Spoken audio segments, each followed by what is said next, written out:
welcome all of you today. So I would like, on behalf of the Dean of our faculty, Faculty of Political Science and International Studies, I would like to welcome all of you during our webinar today. We are after inauguration of Joe Biden, and since last November, it has started academic discourse on implications of the change in presidential in presidents in the United States, and it is a discussion on implications for foreign policy and domestic politics in the United States. Today, with our faculty, with our partners from New Zealand, Centre for Strategic Studies, Victoria University of Wellington, from our partner from Israel, Center for National Security Studies, University of Haifa, with our partner from Czech Republic, Department of North American Studies, Charles University, from Mexico, from CIDE, and from United States, from a Polish European Academic Center for Exchange and Research, Northeastern Illinois University. Today, we would like to continue our discussion on implication and what does it mean for international relations, a new Biden administration? What does it mean for US global strategy? Yesterday, we started a four-part series of joint international seminars on this issue. Yesterday, we discussed on transatlantic relations, and today we'll continue. Today we'll focus on Indo-Pacific. Our distinguished guests, our distinguished panelists will discuss on implications for Indo-Pacific, the change in presidential administration in the United States. Our panelists will try to answer for three main questions. What is the current state of US relations with Indo-Pacific? The second question, what expectations do states in Indo-Pacific hold regarding the Biden administration? And the third question, what possible major changes will a Biden administration make in American foreign policy towards Indo-Pacific? So I am very, very happy to welcome all of you and to welcome our distinguished panelists. And in this context, also, before I will give the screen to Professor Roberto Rabel, who will chair of today panel, I would like to say great thanks to our colleagues, Professor Benjamin Miller from University of Haifa, Professor Jan Hornat from Charles University, Professor Jorge Schiavon from CIDE from Mexico, and of course, Professor Roberto Rabel from Victoria University of Wellington, and my colleague, Professor Aleksandra Jarczewska from Department of Area and Global Studies, for helping to arrange this four-part series of seminars. So as I said, today we'll discuss on Indo-Pacific. On a Monday, we would like to invite you to for a seminar which will focus on US and Latin America, and on Tuesday we'll discuss on Middle East. But today let's focus, let's concentrate on Indo-Pacific, and on behalf of the Dean of the Faculty of Political Science and International Studies, I would like once again to welcome all of you, and I would like to wish very, very fruitful discussion, debate. And now I will give the screen to Professor Roberto Rabel from Victoria University of Wellington. Professor also was many times in Warsaw. He was visiting professor at our faculty, and professor focus in his research on Indo-Pacific. Rob, the screen is yours. Dzięki, Kuba. Thank you, Professor Zhang. It's a great pleasure to be here as part of this very exciting series reflecting on how the Biden administration is going to proceed in its various foreign policy initiatives around the globe. And of course, tonight, as Kuba has mentioned, we'll be focusing on the Indo-Pacific. And it's wonderful to see so many participants from around the region, from Warsaw in Europe and all across the globe, and particularly in the Indo-Pacific region. Now, I think you all know that in the past week, the world's eyes have very much been on Washington, D.C., as a new administration has been inaugurated. And you've probably also, as so many of us have been glued to our TV screens, you've noticed that the Biden administration has really sprung into action very quickly with a flurry of executive orders on the part of the new president, many of them reversing actions and policies by the previous administration. You would have probably also noticed that many of these have a strong domestic focus, and there has been a particularly strong focus on developing a more coherent approach for the United States to the COVID issue, but also other domestic issues as well. So a big question is, what about foreign policy? Well, we've already seen some foreign policy actions in terms of the United States already rejoining the Paris Climate Accords and rejoining the World Health Organization. But one of the big questions, particularly for this panel, is the question of what is this new administration going to do in the Indo-Pacific? And this is an area where, contrary to all that flurry of executive orders, this is a region where perhaps many are speculating that we're going to see a considerable amount of continuity with the previous administration.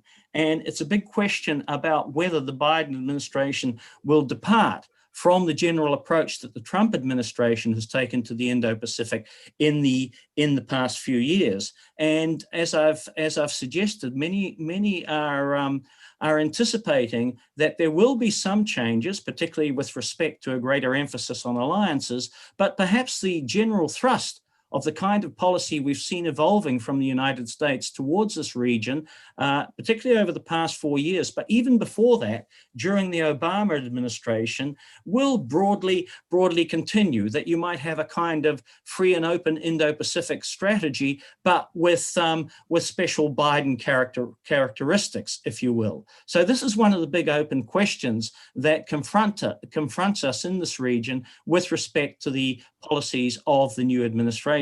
Fortunately, we have with us a very distinguished panel of 5 specialists to address these kinds of questions for us, and they'll be doing so from different perspectives. What I'm going to do is I will introduce each of them very briefly just by their institutional affiliation and let you know what aspect of those, what particular perspectives they'll take on those 3 questions that Professor Zhang mentioned at the outset. Before I introduce the first of our speakers, however, let me just mention a couple of housekeeping matters. First of all, can I ask all of those who are participating in the seminar but are not panelists, could you please turn off both your microphones and your cameras? That would be very helpful to ensure that everyone will be able to have a good internet connection around the different parts of the globe that our participants are located in. Secondly, there are some of you who are watching this on YouTube. We will have questions and comments that will follow our participants' presentations. And if you want to make a comment or ask a question and you are on YouTube, you will need to go through a simple registration process. I think it will be obvious to you what you need to do, and your questions will appear on chat and we'll be able to incorporate those in our discussion after our presentations. So I'm going to now turn to the first of our panelists, but just in case, does anyone have any technical issues that they need to ask us about before we proceed? If not, that's great. If not, we're going to go ahead, and I'm going to ask William Toe to open proceedings this evening in the case of those of us here in the southern hemisphere. This morning for those of you in the northern hemisphere or in particularly in Europe, as I mentioned, I will try and keep things brief in terms of introductions. Each of our speakers will have 10 minutes to speak, and I don't want to intrude on their speaking time, so I'm just going to introduce them very briefly. And Bill is Emeritus Professor at the Australian National University. He is based at the Coral Bell School of Asia-Pacific Affairs. He has had a very distinguished career there, and he is going to talk about the likely impact of the Biden administration in terms of the general hub and spoke alliance system of the United States. And he's going to do so with a particular Canberra inflection, I think. So it's over to you, Bill. You have 10 minutes. Thanks, Rob. And I want to thank the conference organizers for inviting me to participate on this panel. And I hope everybody can hear me well. We've had some internet issues down here, but I think we're okay. So look, to lead it off, I guess my brief is to essentially address the U.S. Bilateral alliance system, which has been a long-standing one really throughout most of the post-war era, including the bilateral treaties with Japan, South Korea, Thailand, the Philippines, and Australia. New Zealand initially was also involved. I have to actually enter that fact out of deference to Rob's status, and now New Zealand is sort of in and out. A couple of definitive treaties makes New Zealand a friend, if not a partner. Yeah, I can't forget New Zealand. Despite the fact that we're still cricket rivals across the Tasman, but we'll move on. So yes. Look, there have been some movements already by the Biden administration in terms of establishing an Indo-Pacific posture. One is the appointment of Kurt Campbell, who of course was the Asian policy czar. Actually, he was the Deputy Secretary of State under Hillary Clinton in the Obama administration. And he was the author of the so-called pivot or rebalancing strategy at that time. And perhaps reflecting a larger pattern of many Obama veterans, Obama administration veterans coming back into the Biden administration, Campbell has been appointed as Indo-Pacific Policy Coordinator, which is very interesting because it's really sort of outside the purview of any official agency per se, but he is to coordinate with all of the other agencies to essentially move towards a coherent and sustainable Indo-Pacific posture. Might just say that you can get a preview of Campbell's thinking. He just co-authored an article in a recent Foreign Affairs issue in which he talked about really three components of a prospective design for the Indo-Pacific region. One is essentially establishing and maintaining an acceptable regional balance of power. The second, coming, if you will, from the Interdependence School of International Relations thought, is preserving and enhancing the legitimacy of regional order building. And underlying those two components is a third, which is essentially working with allies and partners in various coalitions that are required to address specifically the China challenge, but also to, again, reinforce the larger regional dynamic in terms of both geopolitics and economics, as well as in the area of broader security issues such as human rights and so forth. There's also been an important appointment made, I think just yesterday, Eli Ratner, who was with Campbell's, the same consulting outfit that Campbell was affiliated with in Washington, D.C., has just been appointed the Pentagon's main China expert. And Ratner has been very close to Kurt Campbell over the years. The speculation is that Campbell and Ratner are going to sort of spearhead, if you will, the policy approach to Indo-Pacific, particularly in regard to the alliance component. Now, Campbell's raised several interesting points. in terms of his article, and let me just go through those quite quickly. One is that there has to be a more coherent effort than was present in Trump administration on deterring China through cost-effective and asymmetric military capabilities. That's ironic because that's what China has been doing relative to the United States, particularly in the East and South China Seas. What do we mean by cost-effective and asymmetric military capabilities? Conventional cruise and ballistic missiles, unmanned carrier-based strike aircraft, underwater vehicles, guided missiles, submarines, high-speed strike weapons with growing emphasis on hypersonic technology. Now, it's not a given that all of these capabilities are going to be reached or deployed right away, because as we all know, the United States has an immense economic problem spurred by the COVID-19 crisis.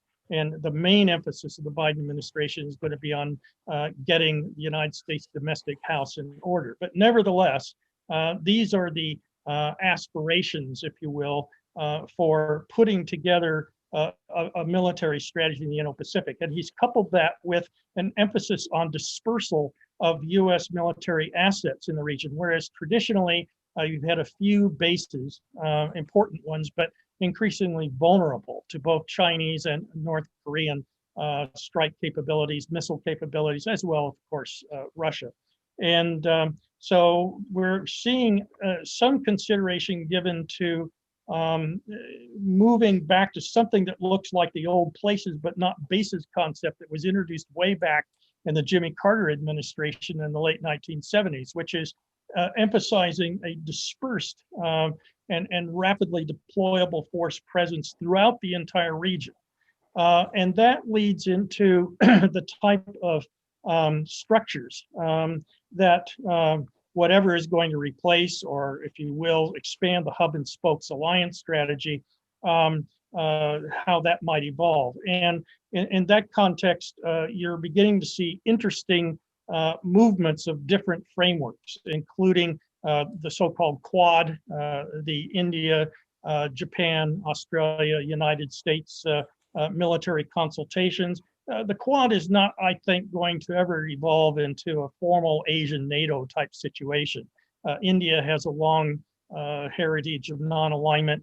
I can't see India going all the way towards a formal alliance or even a serious coalition posture on every issue with the Americans, Japanese, and Australians. But there will be an emphasis on building these types of coalitions to address specific issue areas that may come up. Now, to what extent the China threat is a specific issue area that will weave in and out of the different policy considerations and calculations from year to year, or whether or not there's going to be something a bit more permanent in terms of not a high command for Quad, but perhaps a systematic annual or even frequent consultations between the four. And indeed, there have already been naval exercises stressing, if you will, freedom of passage and other international norms in the Bay of Bengal and in the South China Sea. And in fact, you've had Indian components going up as far as Japan and South Korea at different intervals. And this is all for symbolic or demonstrative effect, essentially communicating, tacitly at least, to the Chinese that there will be an ability for like-minded allies and partners to coalesce to do what? To balance. That's, of course, Campbell's first precondition for an Indo-Pacific posture. I think also there's going to be a change in terms of more spoke-to-spoke military and intelligence cooperation, building on already viable regional defense dyads that have been established over the last 20 years or so. Perhaps the role model for this is the trilateral strategic dialogue between Australia, Japan, and the United States. That's been in business really since the Bush administration, George W. Bush administration in 2002, 2003. And it's still going strong 20 years later. There have been other dyads that have developed over time. The India-Japan dyad might be another example. But what is going on, if you will, in the bowels of the US State Department and in the Pentagon, particularly as evidenced by the release of the so-called strategic framework, which was actually drawn up by the Trump administration in 2018, but which has been embraced by Campbell and others.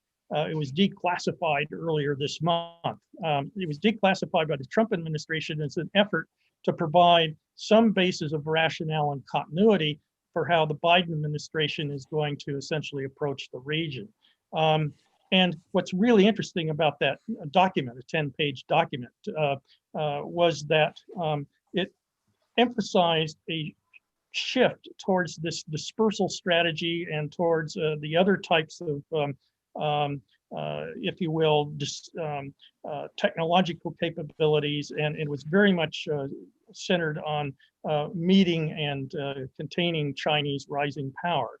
I might just add that Secretary of State designate Blinken testified before the US Congress 2 days ago, was asked by Senator Lindsey Graham, well, how much are you going to sustain the Trump administration's policy? And the Secretary of State designate Blinken said, well, we essentially think that the Trump administration was on the right track. And Lindsey beamed and smiled and said, hey, that's a really good, you've gotten off to a good start here. And maybe you'll get confirmed after all, who knows?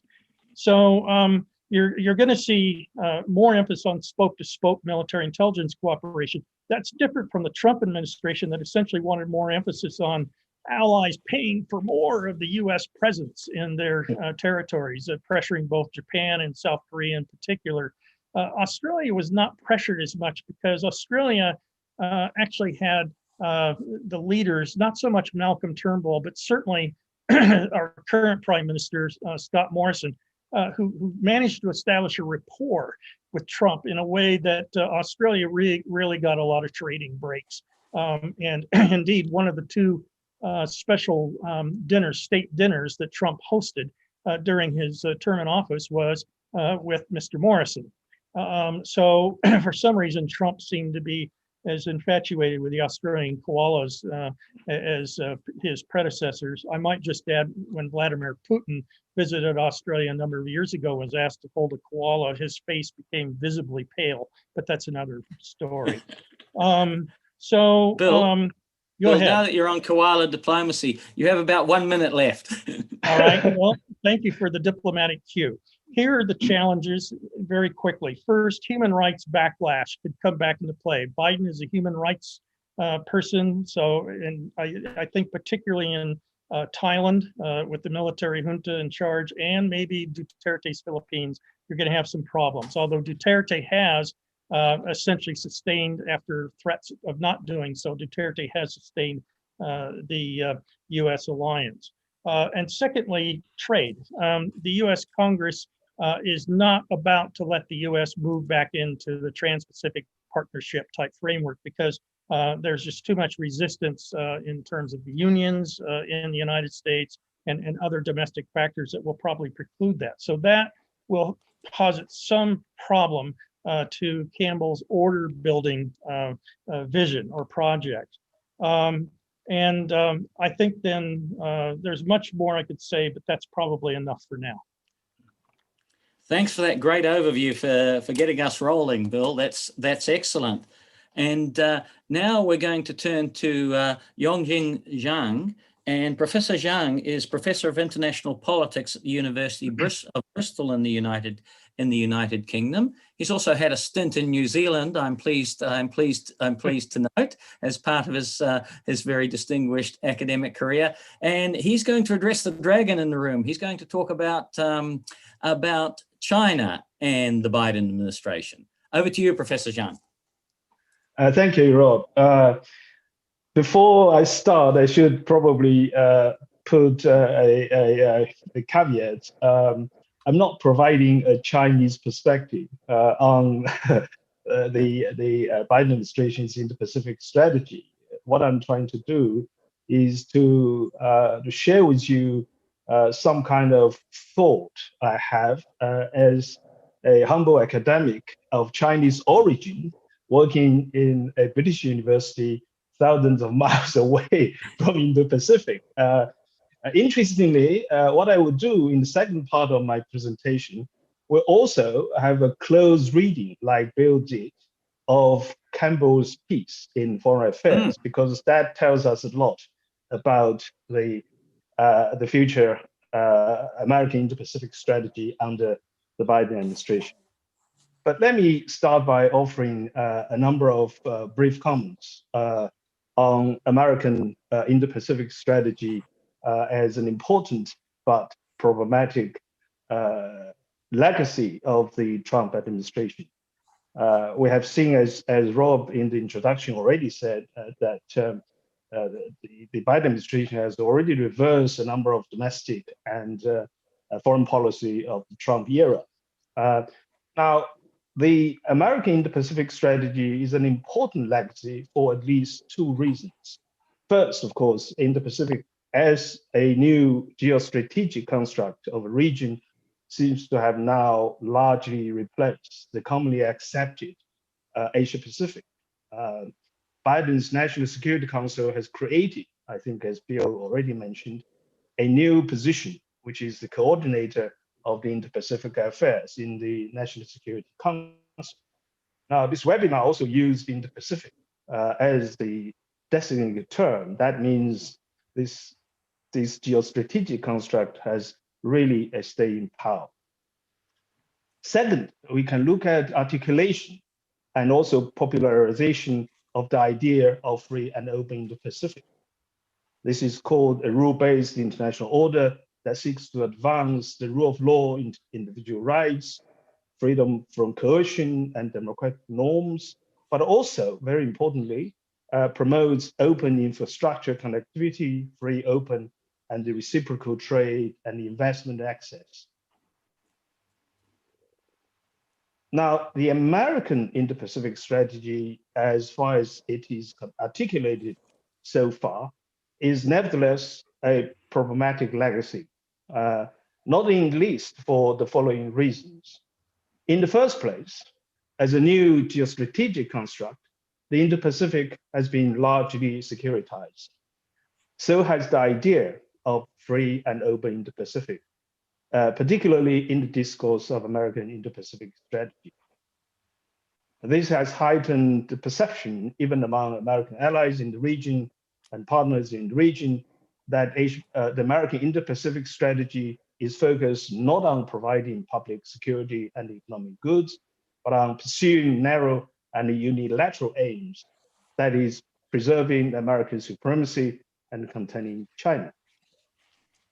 There is also the question whether the free and open Indo-Pacific is a politically viable regional order formation if it is exclusive of China. Now here, I think it's worth noting some divergent visions of the Indo-Pacific that American allies in the region entertain. Let me give you two examples. One is the Japanese vision of free and open Indo-Pacific. It is clearly less securitized. It prioritizes strengthening physical, institutional, and people-to-people connectivity. It is also decisively inclusive of China. The Indian vision is also emphatic of the inclusive nature of the Indo-Pacific. Now, here is a statement I think everyone probably has heard from the Indian Prime Minister at the 2018 Shangri-La dialogue. Let me quote: "Inclusiveness, openness, and ASEAN centrality and unity lie at the heart of the new Indo-Pacific. India does not see the Indo-Pacific region as a strategy or as a club of limited members, nor as a grouping that seeks to dominate. And by no means do we consider it as directed against any country." So where is the Biden? So how is the Biden administration going to deal with this rather problematic legacy? Now, let me take you to this article published by Kirk Campbell and also Rush Doshi in Foreign Affairs just 10 days ago, actually, shortly before his appointment as the coordinator of Indo-Pacific Affairs was announced. There are certainly a lot of clues over there. The title of the article is How America Can Shore Up Asian Order, a Strategy for Restoring Balance and Legitimacy. Now, the most striking, if you like, is perhaps what is missing in that particular article. The article uses Indo-Pacific 22 times, but it never uses the Indo-Pacific strategy. It does use the strategy for the Indo-Pacific once. There is no mention of the free and open Indo-Pacific. Second, it provides scathing criticism of Trump's policies towards the region, which it calls American ambivalence.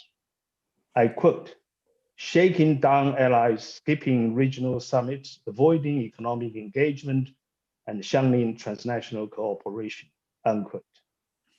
This American ambivalence, it is claimed very strongly, undermines the Indo-Pacific regional order as much as assertive and aggressive China. Third, it advances an explicit argument that an enduring and viable regional order cannot be shored up by or depend on American primacy, but by restoring a new balance of power and the legitimate claim of the order. Fourth, the article offers little new assessment of the challenges posed by China, which is presented as a big, if not the only problem in ordering the Indo-Pacific.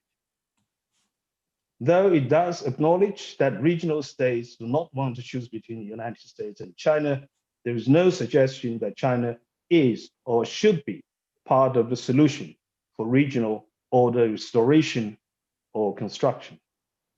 Fifth, the article makes two general policy recommendations on how to deal with China. It calls for like-minded democracies to form what the article calls bespoke and ad hoc bodies to confront China on specific issue areas. The Quad for regional security and the D10 for 5G and the vulnerability of critical supply chain, for example. It also calls on Washington to disperse American military forces to Southeast Asia and Indian Ocean, as Bill has already noted. Sixth, the role of regional institutions is largely invisible. There is no mention of ASEAN. Now, if this can be taken as a rough script of the Biden administration's strategy for Indo-Pacific, what does it tell us? First, the Indo-Pacific strategy, not unlike pivot or rebalancing to Asia, is likely to be dropped from the American foreign policy lexicon, though the Indo-Pacific as a new geostrategic construct is likely to stay. Second, re-engagement with the region, repair our alliance, this is the phrase Biden used in the inaugural speech, will be integral to the new American strategy for the Indo-Pacific, which aims, however, not at maintaining American primacy, but at restoring balance of power and achieving a legitimate regional order. Third, great power rivalry between the United States and China will remain the central challenge to the Biden strategy for the Indo-Pacific.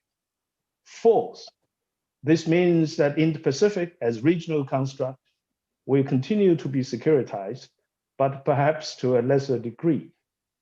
There will be plenty of room in the strategy for the provision of economic and other public goods for regional states to buy in the new strategy.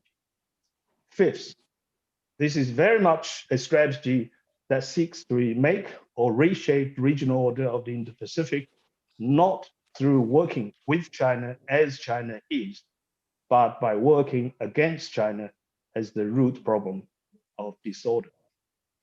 Now, I'm deeply skeptical of such a strategy could and would work, given China's position as the geopolitical and geoeconomic center of gravity in any regional construct, be it Asia-Pacific or Indo-Pacific, which has been further reinforced most recently by the signing of RCEP and CAI, Comprehensive Agreement on the Investment between China and EU. So that's my 2 pennies worth presentation. Thank you. Thank you very much, Yongjin, for another superb overview. We're going to turn now to one of the other key actors in the Indo-Pacific, and we're going to have Stephen Nagy speak. And Stephen is a senior associate professor at the International Christian University in Tokyo. And Stephen's going to talk a little bit about how Japan is likely to feature and respond to the possible Biden strategy in the Indo-Pacific. Over to you, Stephen. Thanks, Rob, and thanks to the organizers of this great event. So I think that we need to, if we want to understand how Japan is understanding the Biden administration, I think it's really important that we understand the conundrum that Japan faces in terms of balancing its economic relationship with China, and of course, this comprehensive, long-term, decades-long partnership with the United States. This is the first kind of level of discussion that I think is really critical. And then second, I think that in order to understand what the Japanese would like from the Biden administration, we have to understand how they interpreted the Trump administration. So with regards to the first area, this balance between the economic partner and comprehensive partner, this is a triangular relationship that Japan has tried to negotiate very delicately and in a nuanced way. Japan clearly sees its future being integrated into the Indo-Pacific economy, and that means being integrated into the Chinese economy. The challenge with being integrated into the Indo-Pacific and being integrated into the Chinese economy from the Japanese standpoint, of course, is there are significant political differences between the two states. And these political differences have deepened over the past 10 to 12 years, in particular under Xi Jinping. These political differences surface into historical understandings in different interpretations about territorial issues. And there's real concerns from the Japanese standpoint about sea lanes of communication in the East China Sea and the South China Sea. So from Japan's standpoint, they are constantly trying to recalibrate the relationship with Beijing so that they can continue to enjoy the economic benefits of Beijing, while deal with some of the real security challenges that they feel is reshaping the region. Tokyo's viewpoint is that Beijing is very clear in its actions that it would like to reshape the security architecture within the region such that it recreates a hierarchical system where countries within the region are differential to Beijing. And of course, Tokyo doesn't want this. And frankly, I think Southeast Asian countries and South Korea don't want this as well. With regards to Japan's relationship to the United States, I think that, again, they've always faced this challenge of abandonment and entrapment. Today, the biggest concern is abandonment. Will the United States form some kind of grand bargain with China? And I think that listening to Bill's comments and listening to Zhang's comments, that I think that the direction of whether it's the Trump administration or the Biden administration, there's no grand bargain that's going to be pursued in the next 10 years or 15 years. So in this particular case, Japan is thinking about what is the status and what is the nature of the bilateral relations between Japan and the United States. Japan's broader strategy, of course, is to continue to make the alliance the cornerstone of their security within the region.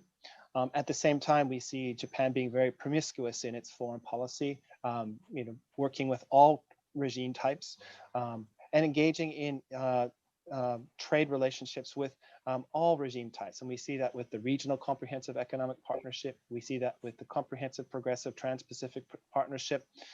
Japan is really trying to embed itself in many different kinds of multilateral organizations to enhance its security. Three, we also see Japan enhancing its bilateral relationships with its strongest partners. And I think the most recent example of that, of course, is Scott Morrison's visit to Tokyo to sign defense pact, or put down the initial details of the defense pact that will probably be signed in 2021.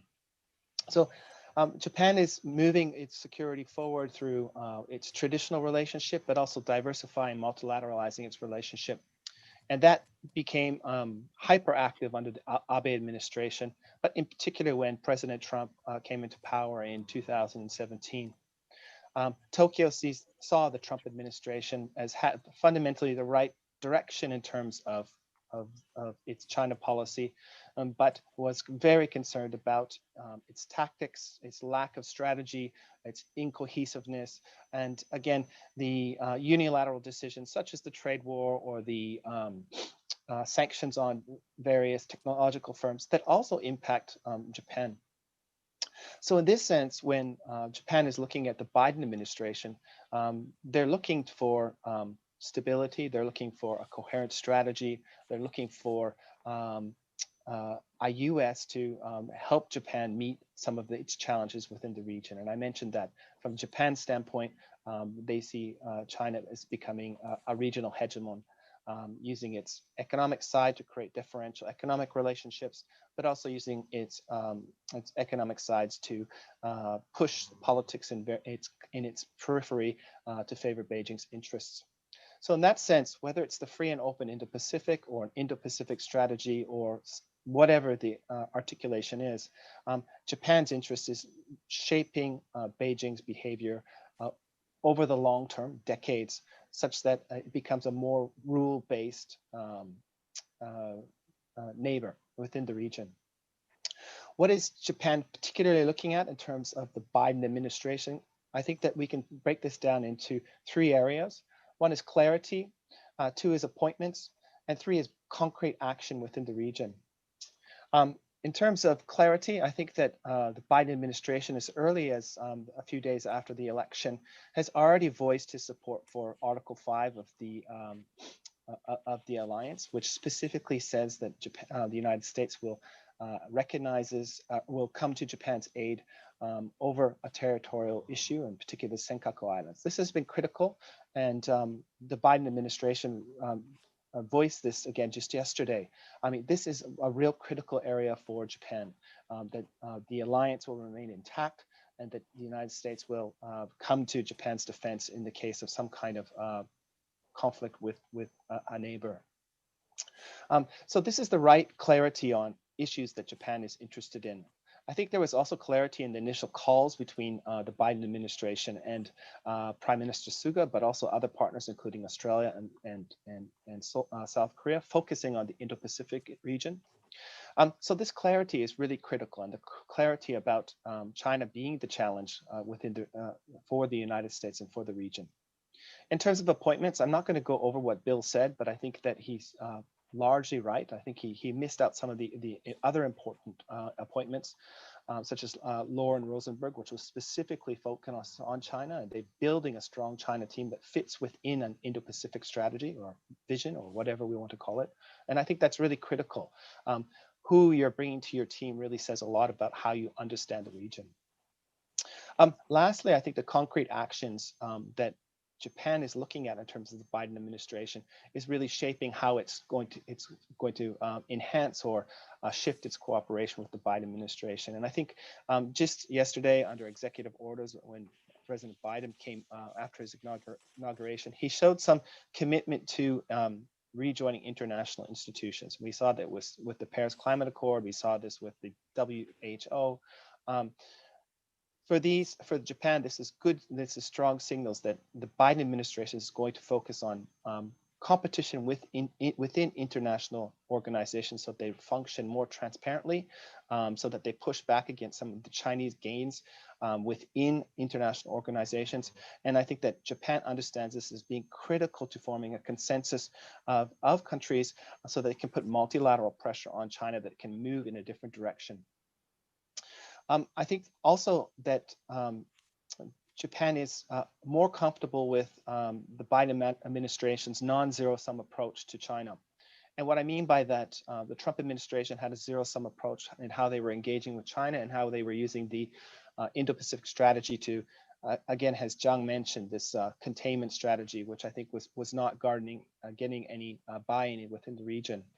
I think that Japan understands the Biden administration to broadly break down its Indo-Pacific vision and its strategy towards China in terms of competition, cooperation, and contestation. In terms of competition, I think that Japan is looking for the Biden administration to compete in the areas of technology, in the areas of trade and economy, in the areas of diplomacy, and lastly, in terms of rule setting within international organizations. I think that this is in Japan's interest, and this is the area that they would like the Biden administration to continue to double down on. In terms of cooperation, I think the Biden administration has already made some kinds of comments to focus on the possibility to cooperate in climate change. I personally see a possibility to cooperate in terms of vaccine and therapeutic distribution in emerging states.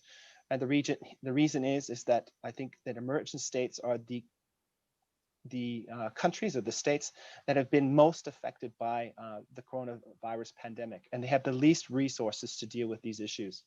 And I think from the Chinese standpoint and the US standpoint, cooperating in dealing with the COVID pandemic in emerging states is a way to decrease radicalization, an opportunity to provide real public goods together to emerging states, at the same time deal with some of the challenges that both countries have worries about: extremism, radicalization, and impoverization of those states.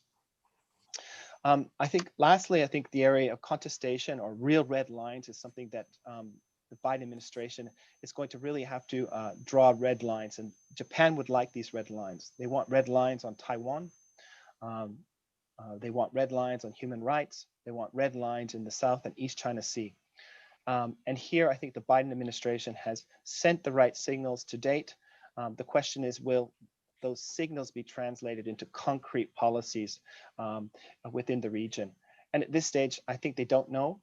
But in my reading of the situation, I think that Japan will work with partners like Australia and possibly others to help provide those public goods so that the United States can, at the same time, focus on its economic challenges at home and increase their burden so the United States can have a more proactive and more effective and more multilateral approach to dealing with the regions. That's not just, as I think Zhang mentioned, it's not just a security engagement within the region, but a diplomatic engagement, an engagement that focuses on development, infrastructure, connectivity, and trade. And I'll stop there. Thank you.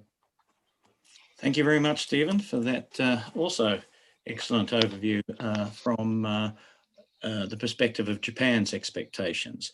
Now we're going to turn to South Asia, and I'm going to ask Professor Chintamani Mahapatra to take the screen.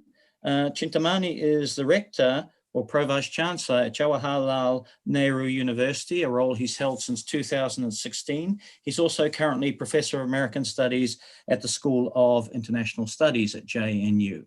And he's going to offer us a perspective from Delhi. Over to you, Chintamani. Thank you so much, Jay. Good morning, good afternoon, good evening to friends across the time zones. Let me at the outset thank my friend Kuba for giving me this opportunity to interact with all of you on a theme that I have been studying for the last 40 years almost. Now, let me raise a few questions and then try to answer. I heard all the three panelists making excellent presentations. Number one is, what is Indo-Pacific? Is it a concept?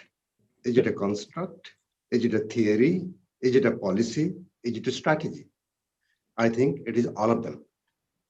Different people are trying to still decipher the meaning, the geographical perimeter, the economic requirement, or the strategic perception in different ways. It's still evolving. Having said that, the term Indo-Pacific, I think, has come to stay. The United States, under the Trump administration, has already changed the name of the command from Pacific Command to Indo-Pacific Command. It is not going to be changed.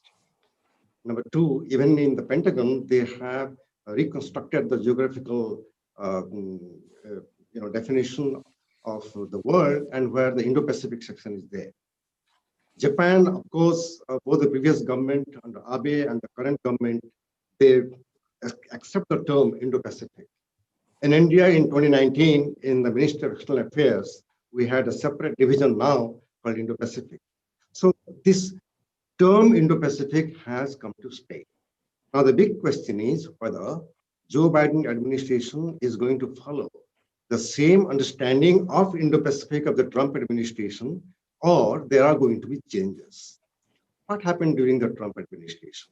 Of course, Trump administration did not use the word pivot to Asia or rebalancing Asia used by Obama. But he thought the Indo-Pacific is a better term. The National Security Strategy Report talked about Indo-Pacific strategy. Recently, a document was declassified. It is very clear what the Trump administration wanted to achieve in the Indo-Pacific region. Now, earlier the US was focusing separately on the Indo-Pacific, the Central Command, on the Indian Ocean and the Pacific Command. Now they think it is always appropriate, more appropriate now to talk about Indo-Pacific because of the rising Chinese presence, economic, military in the Indian Ocean as well. And China is the real threat to the United States. It is not hidden. They keep on talking about it now. How you use the term is important. During these 4 years, a lot of disruption took place. I have always argued that whether it is a Democratic administration or a Republican administration, the mega picture of the American engagement with the world remains by and large the same. The strategic goal remains by and large the same. So right now also, under the Biden administration, there is not going to be much change about the goal of the US engagement and the policy towards the Indo-Pacific.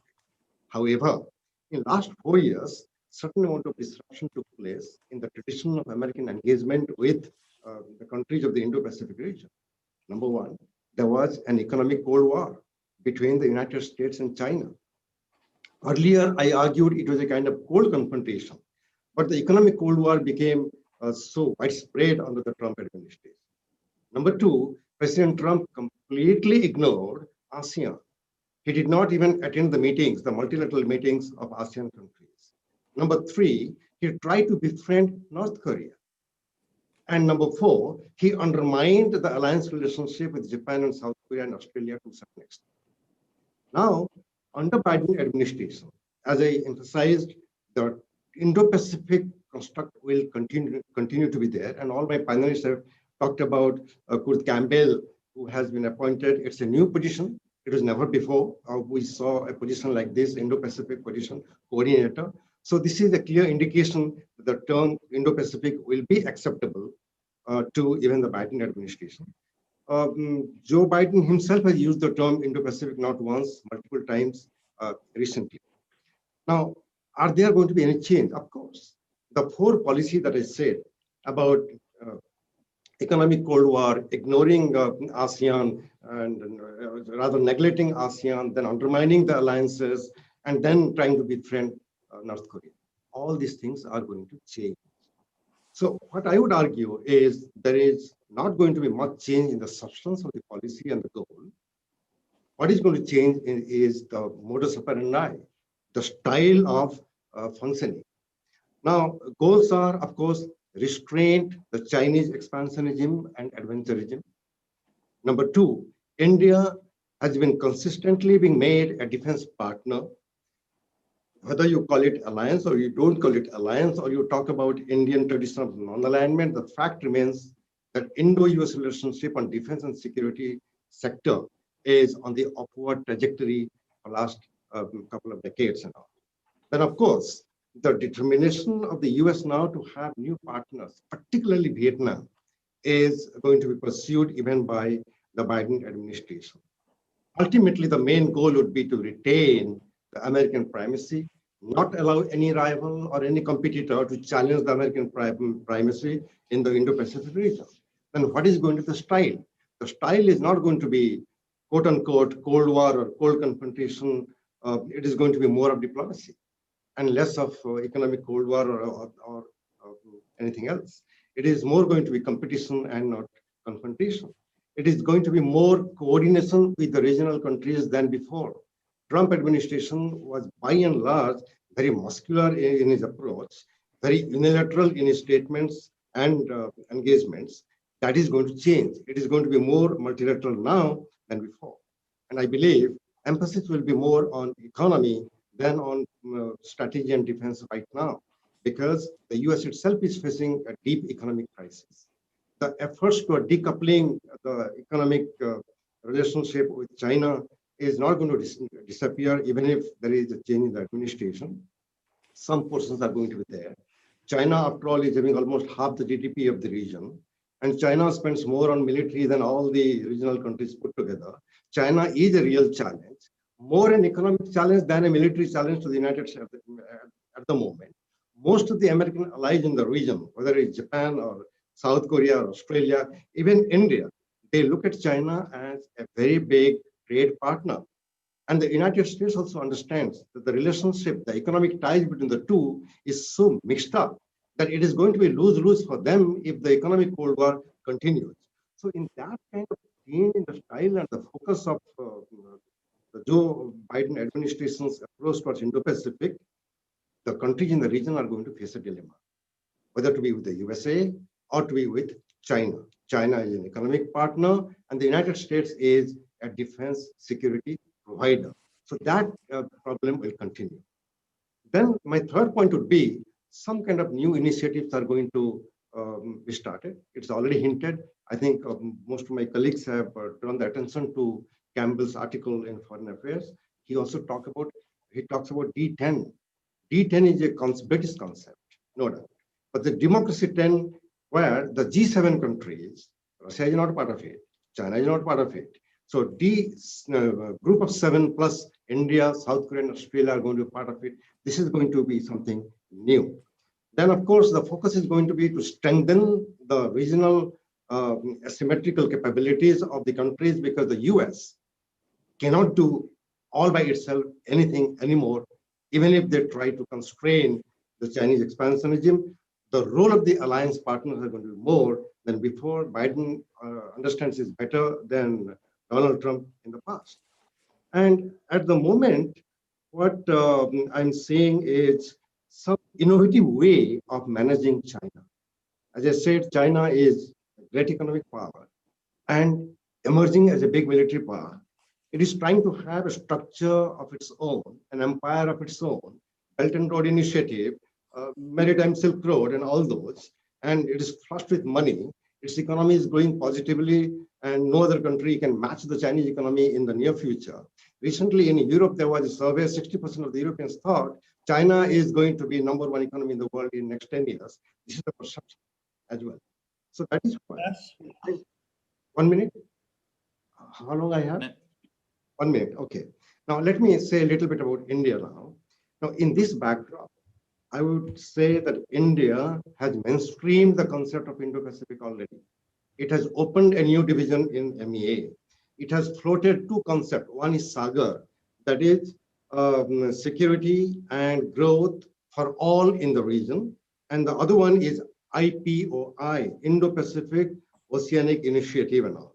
So India is engaging the member countries bilaterally, trilaterally, quadrilaterally, and multilaterally. India, France, and Japan. A new trilateral started, I think, 2 days ago in Delhi. France is showing interest. Germany is showing interest. Britain is showing interest in this part of the world. Then you have India, Japan, and USA. Then you have India, Australia, and Japan. So all kinds of trilaterals, quadrilaterals, multilaterals, all these things are going to continue in parallel. Ultimately, the big challenge for the USA is to maintain its primacy.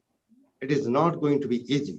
America cannot dominate or dictate anymore. America can certainly provide the leadership. Whether it can, whether it will be possible for the USA to have some kind of alternative to meet the challenges coming from RCEP, and recently the investment treaty signed between EU and China are things to watch. So it all depends. It's going to be a very dynamic one. Nothing is clear. It is going to evolve. And the Campbell's article may give some idea, but there is half theoretical and half suggestive. We don't know how things are going to happen. We have to watch.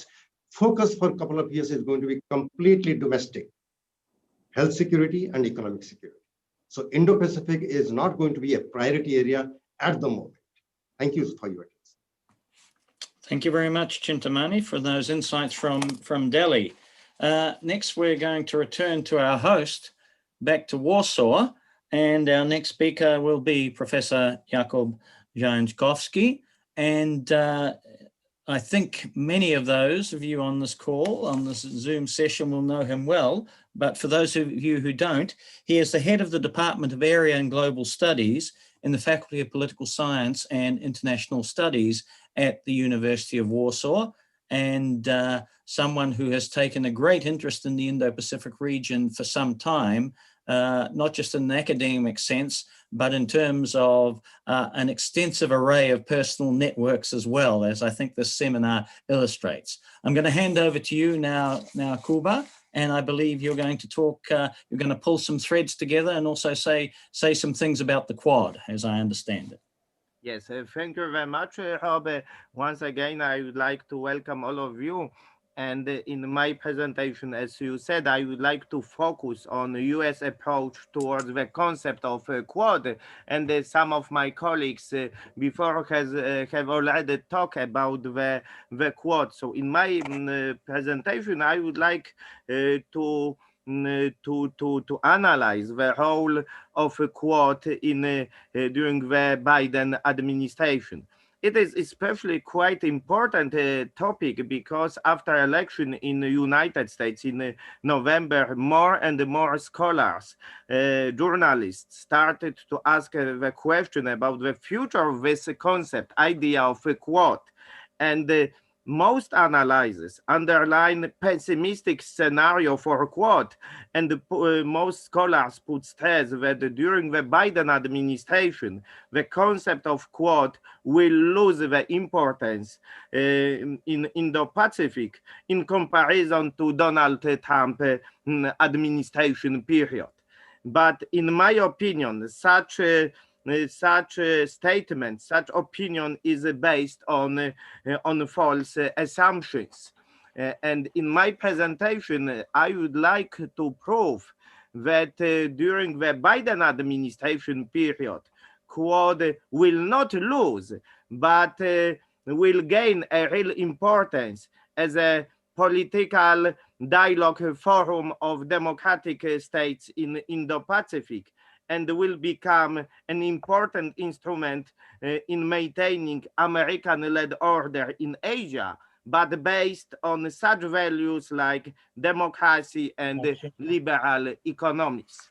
To prove my hypothesis, I would like to distinguish the main phases of U.S. approaches, approach towards the concept of Quad in the last 10 years very briefly, and in the end I would like to concentrate, to focus on Biden administration and the Quad.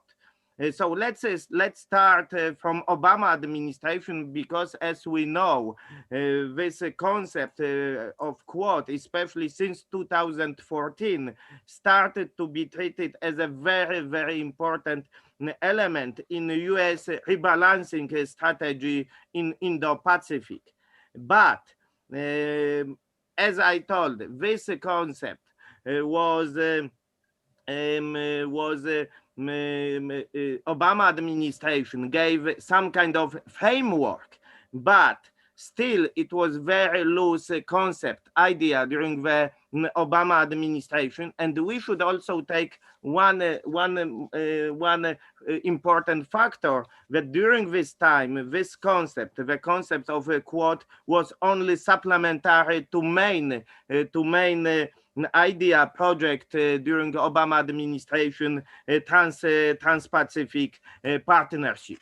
And as you know, and as most of us are aware, during this time, during the Obama administration, in different documents adopted by Departments of Defense, Department of State, in National Security Strategy from 2015, of course, United States puts stress on interdependence, interlinkages between security complex in Indian Ocean and in the Pacific, but they didn't still use the term in official documents in Indo-Pacific. During Trump administration, as we know, first time United States used the term Indo-Pacific in national security strategy in 2017. But the most important question is, did the Trump administration fill the concept of quote by real content? By real content. It is a main question, and in my opinion, not. Why? Because the Donald Trump and his administration used the concept of quote in very, very instrumental way, mostly, of course, in the context of anti-China rhetoric. But the most important thing is that Donald Trump puts stress on not on a quote as a concept, but he put a stress on development of bilateral relations with member of Quad. It is, I think, quite a crucial thing. So during the Donald Trump administration, Donald Trump has strengthened political relations with individual members of Quad. Not he didn't put stress as a Quad as a whole group. So during the Donald Trump administration, Quad did not become neither alliance nor a real political dialogue forum because, as we are aware, Donald Trump administration put stress on bilateralism also in the context of Asia Pacific. So now the main question, and the question which is the main issue of today's seminar, why during the Biden administration Quad could become a real important element and could be filled in by the content. My hypothesis is based on several assumptions, factors which we should take into account. So first of all, I fully agree with Bill, and I think it is a consensus among scholars that the Quad will not become alliance, military alliance. It is impossible. Not only because of India, Bill told about the India approach to this potential idea, but because of not only because of India, but mostly because of United States. United States doesn't need any military alliance in Asia Pacific. In security dimension, we have already hub and spoke system, and Bill discuss about this system. So United States doesn't need any additional element. But we need also take into account the new situation. China is more and more active. We have also RCEP agreement. So United States should do something. But of course, as I think it is also consensus among us, it is no chance to come back to Trans-Pacific Partnership idea. From oversight,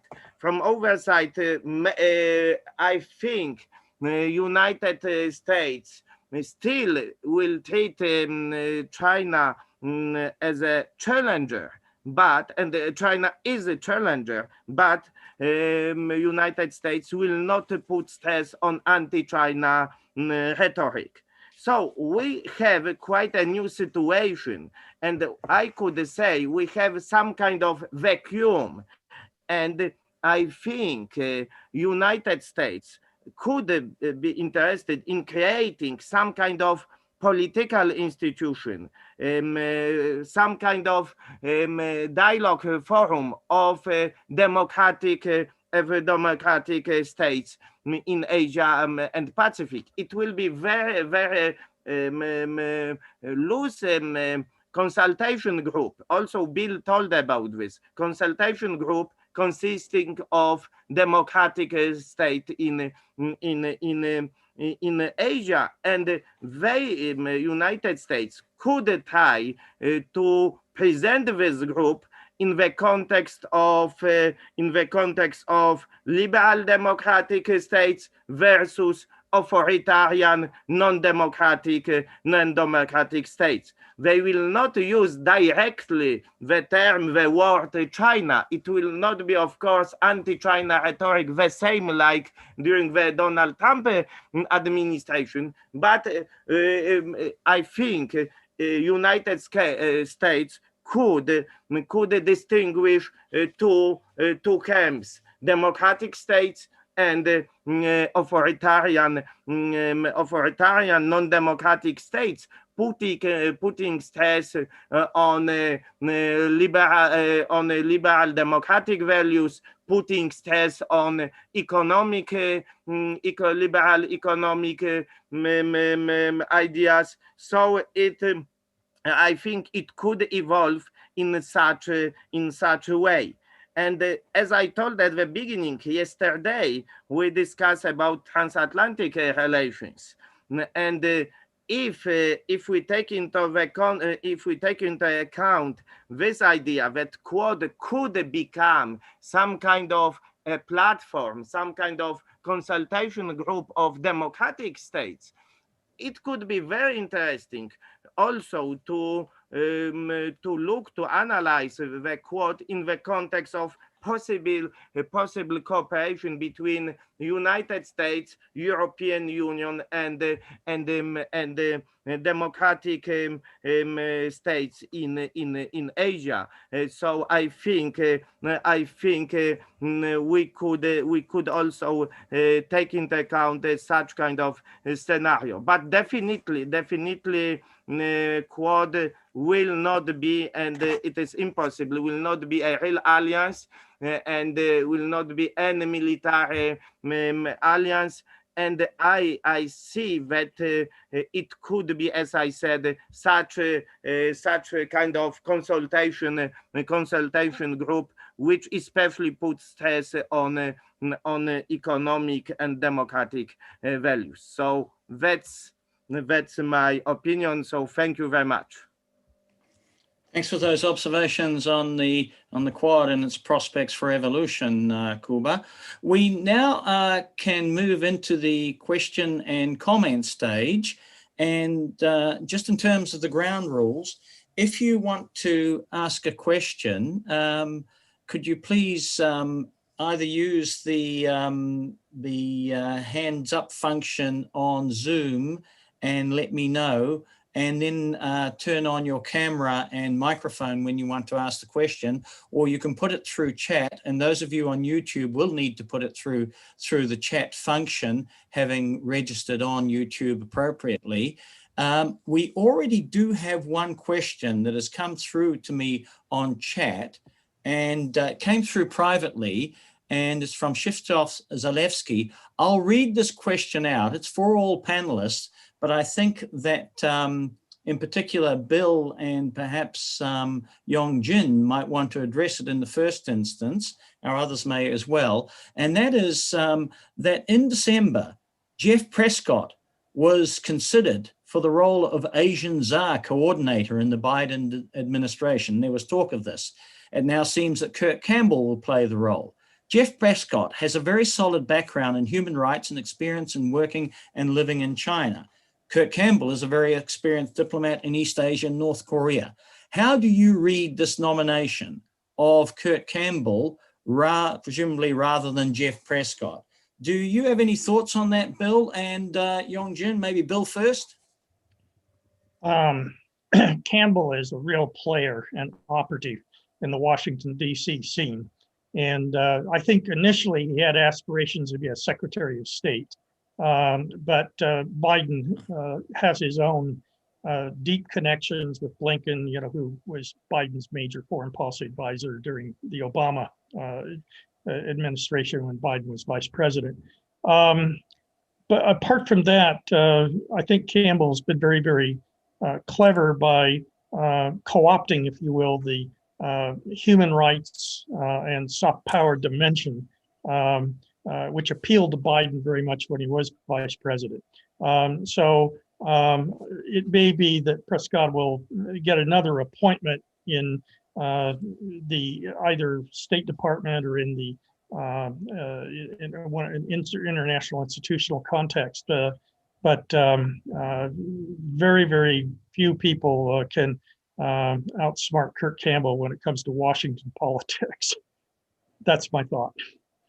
Thanks, Bill. Yongjin, anything additional? Yeah, I think I would largely concur with Bill. And of course, I mean, when you have a coordinator of Indo-Pacific affairs on the National Security Council, it's much more than China, much more than human rights.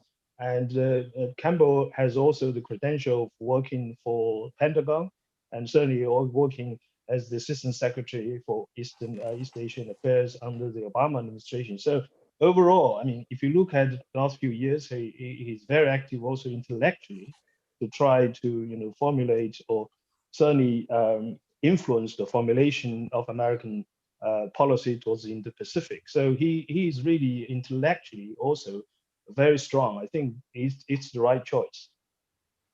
Okay, thanks. I think we'll move on to the next question because I know that usually we have a number of questions. We tend to run out of time. So I'm going to move on. Thank you for those quick responses from both of you. Barbara Regulska, you have a question. So would you like to turn on your camera and go ahead and ask? Yes, thank you very much for all the panelists. It was very, very interesting to hear your perspectives. I have a more specific questions, probably mostly to Professor Zhang, but of course, every opinion will be very interesting for me. So I think it is clear that President Biden administration will put a lot of effort into returning to the international stage as a leader of the fight against climate change. So do you think that this issue will become a platform for cooperation between the United States and China, or maybe it will be a point of competition between them? What is your opinion about that? Thank you very much. I think very briefly, I think it will be a platform for cooperation. I mean, there's nothing to compete over there. I mean, if you look back at the Obama administration, you really at the end of 2014, it was the agreement, the bilateral agreement between China and the United States signed by Xi Jinping and Obama in Beijing that led to the success of the signing of the Paris Climate Accord. That set an example. I mean, I think that would be the example that Biden administration will follow. And certainly, I don't see very much, sort of room for competition in the sense, even in terms of global leadership. Even after the withdrawal of the United States from the Paris Climate Accord under President Trump, if you look at discourse within China, there is very little appetite for China to say, okay, we're going to lead the climate change or take over from the United States leadership. And China realizes also the limits of what it can do in terms of exercising global leadership in climate change.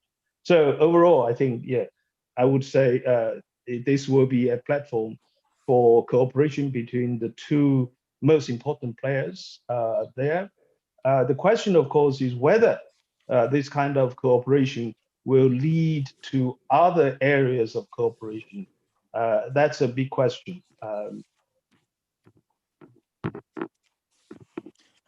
Chintamani, did you want to comment on that question as well?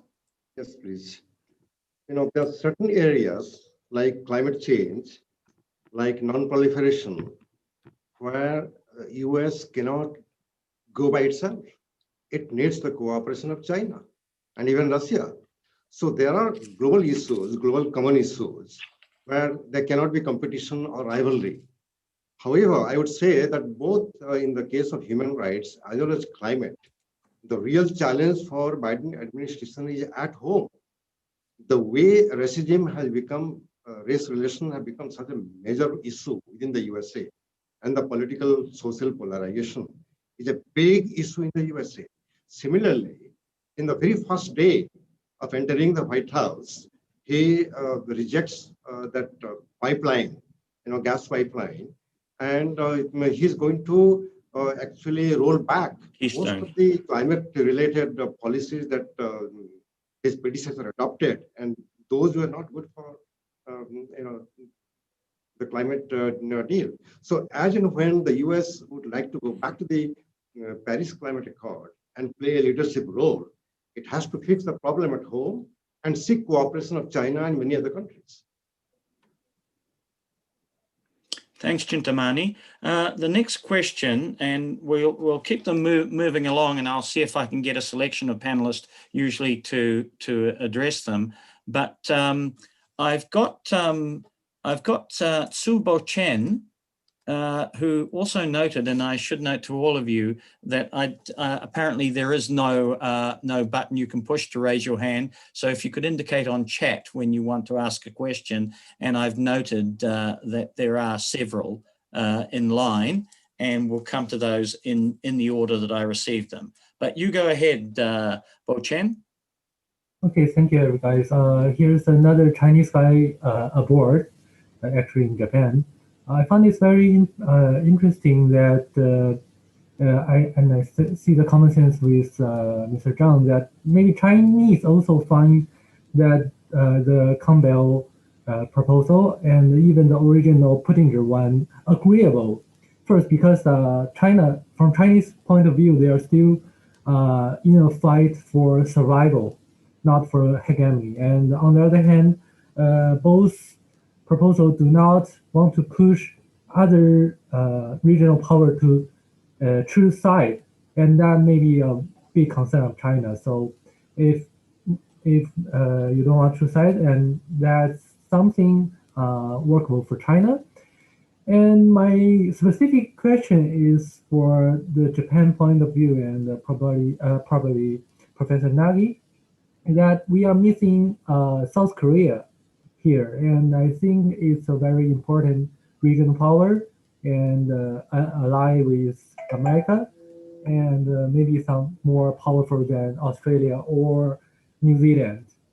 But I think the main concern with the US working with Korea is Japan, because we are having abysmal relationship here. And if Korea is not changing its course on the comfort women and all the historical issues, what will Japan concede to form cooperation between the triangle, say US, Japan, and Korea? And I see that Japan is now very reluctant on that, but I think it is necessary. So is there any possibility for that kind of cooperation? Thanks for that question. Stephen, it's over to you on that issue of the sensitive relationship between Japan and South Korea, and if the Biden administration is going to be able to have any impact on that.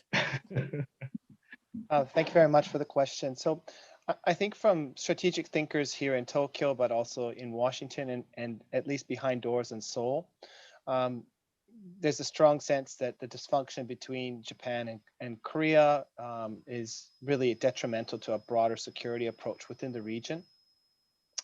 I do think that security thinkers in Tokyo and the United States see both South Korea and ASEAN as a weak link in any kind of broader Indo-Pacific engagement, in that their economies are tethered to the Chinese economy, which makes it very difficult for them to formulate policies that may be counter to China's interests. And we've seen that with various forms of economic coercion on South Korea after the 2017 THAAD missile installment. Southeast Asian countries, I think that China has practiced fracturism. So it proactively tries to fracture ASEAN unity so it doesn't function as it should in terms of its consensus making and dealing with issues within its region. And I think a code of conduct in the South China Sea is a very good example of that. So your question is will the Biden administration be able to bring these two countries together so that they can be more cooperative and functional in their security partnership? And here I agree with Chintamani Mahapatra in that Biden will be domestically focused, at least for the next 2 years. And it's going to be difficult to push Japan and South Korea together for various reasons. One is that I think that there's no platform for cooperation right now between South Korea and Japan. At the citizen level, at the business level, at the military level, and of course, the leadership level, relations are fractured. Tokyo sees the Moon administration as a highly politicized administration, and I think, frankly, they're waiting for him to leave before they engage in bilateral relations that could move the relationship moving forward. Lastly, I think that South Korea is actually losing its relevance within the region from a security standpoint, but also an economic standpoint, making it a less reliable partner for Japan and the United States. And the question is, what is the direction for South Korea? And I think, again, from Tokyo and the United States perspective, that I think there's pessimism that South Korea is tilting towards China, and this will make it an unreliable security partner moving forward. So that's a few thoughts on your great question. Thank you. Thanks, Stephen. Thomas Walkershuk has a question. Would you like me to read it, Thomas, or do you want to ask it? Thomas, do you want to ask it yourself? Sorry, just read it, please. Okay, fine. Okay, this is a question from the former Polish ambassador to India and to Indonesia, but it relates to the US and China.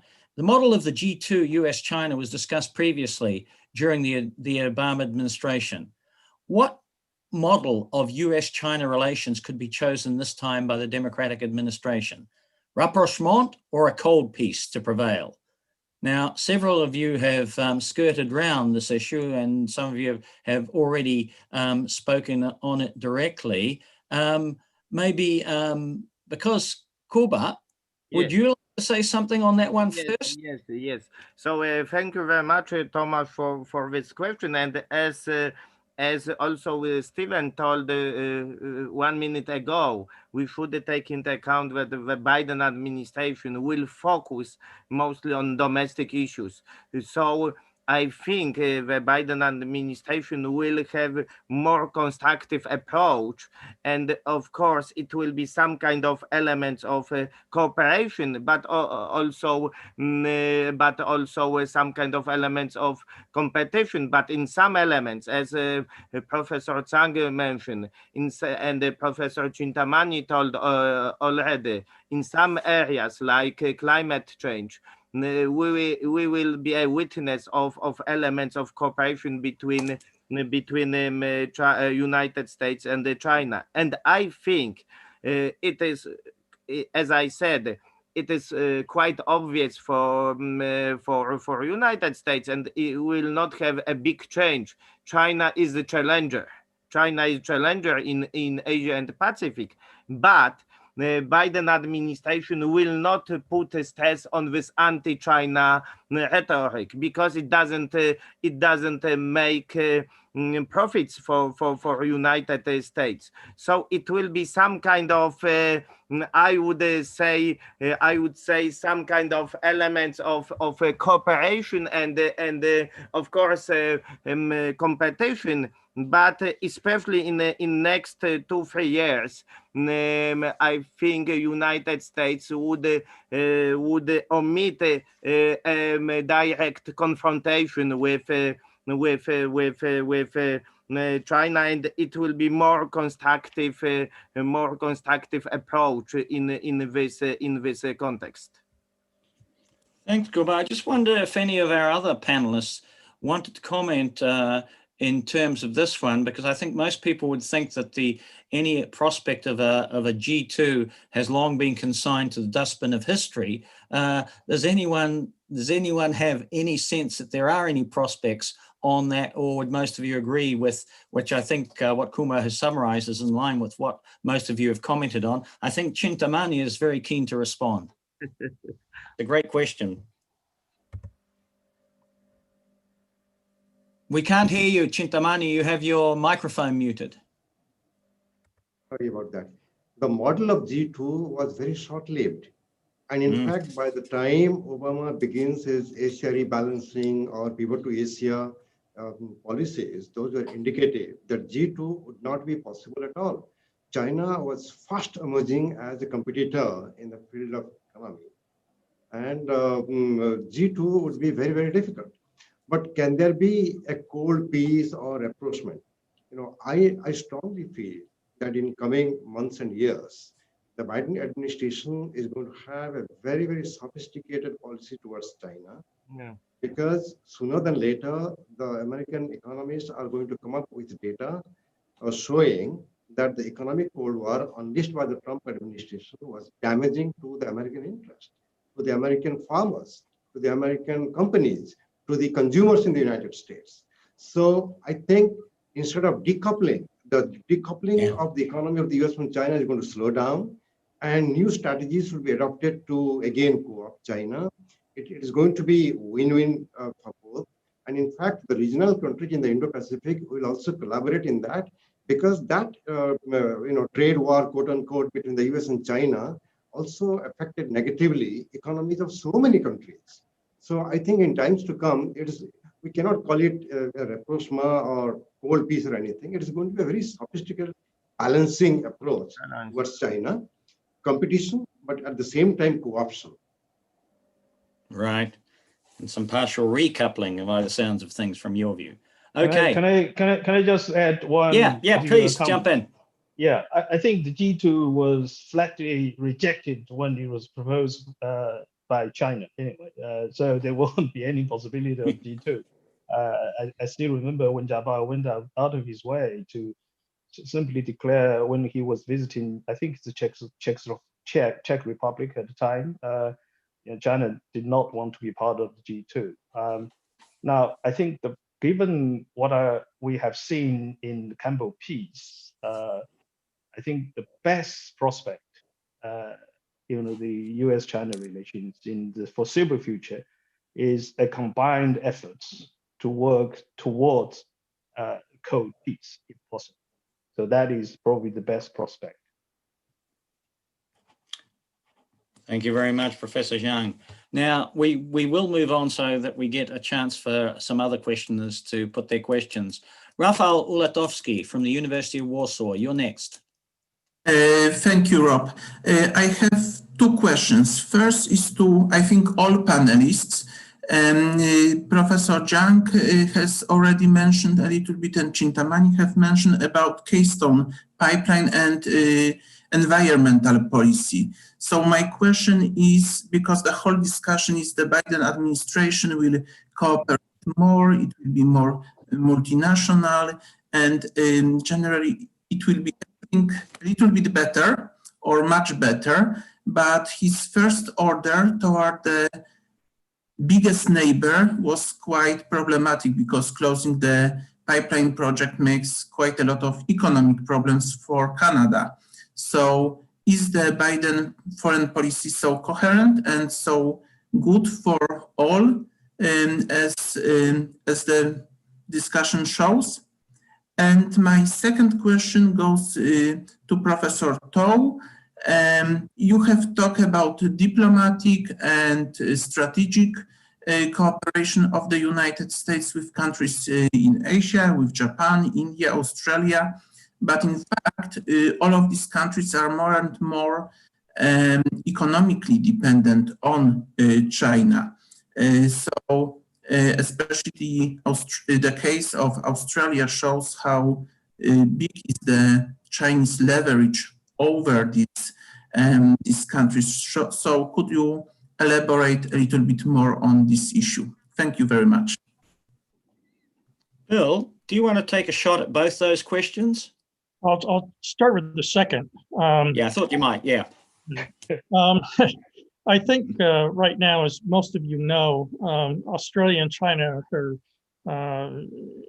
it's a very tense relationship in terms of trade. And this is because Morrison in particular, but also a number of members of his party, the Liberal National Party, very conservative backbenchers, I wouldn't call them Trumpites, but they're close, indicates they urged China to essentially host an independent international group to evaluate the origin of the COVID-19. The Chinese interpret this as implying that China was not playing above board in terms of transparency and disclosure about the COVID-19 origin.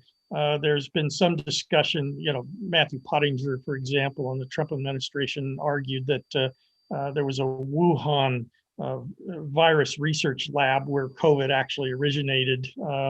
I think that's probably still a minority opinion, but the Chinese were very sensitive that Morrison would, on his own, or perhaps with the U.S. urging, come out as strongly as he did to propose this investigative initiative.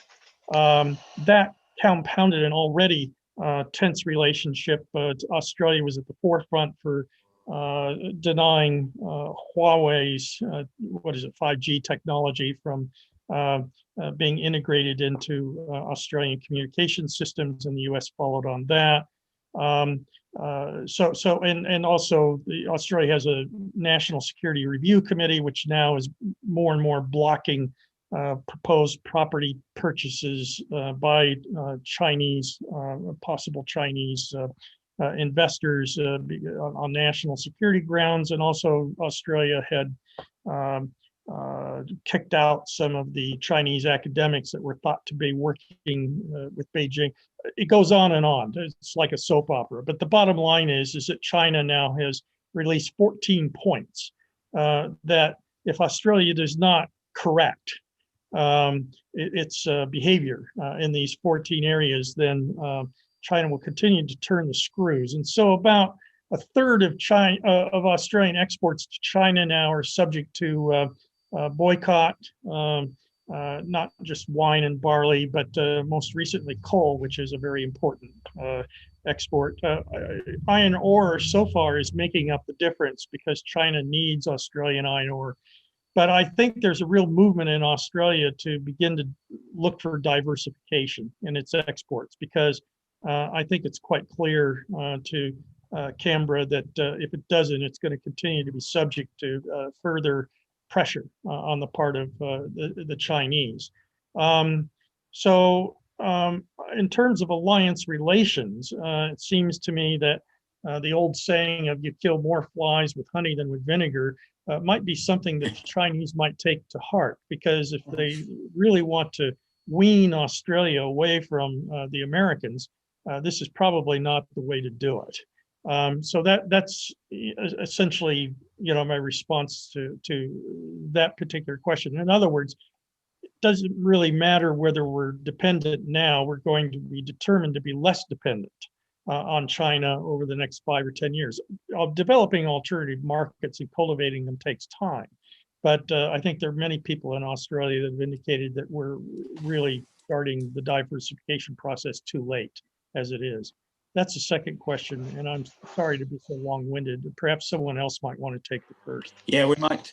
In fact, Rafa, I'm afraid that we might just put that first question of yours on hold, because I've got quite a few others in line, and I'm just going to limit everyone to a single question for the moment. We'll return to you into some responses if that's okay. Your wider question about alliances, and it's kind of the flip side of what Bill was just talking about, actually. But let's move next to Robert Degas. Did you want to elaborate on your question, Robert, from the Warsaw School of Economics? Yes, hello. Just we discuss broadly about Joe Biden, but it's fresh. So far, we have the presidency of Donald Trump, of course. And I would like to know your opinion shortly around the table.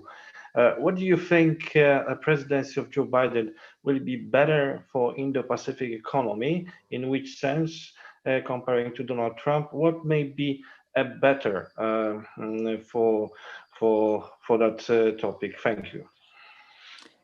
Maybe I'll ask either Yongjin or Stephen to comment first on that one. Any thoughts? Yes, I mean, again, I mean, very much it depends on whether what kind of policies the Joe Biden administration is going to pursue, and particularly in two particular aspects. One, of course, is the trade war between the trade war more broadly defined, also tech war between China and the United States, and that's first kind of the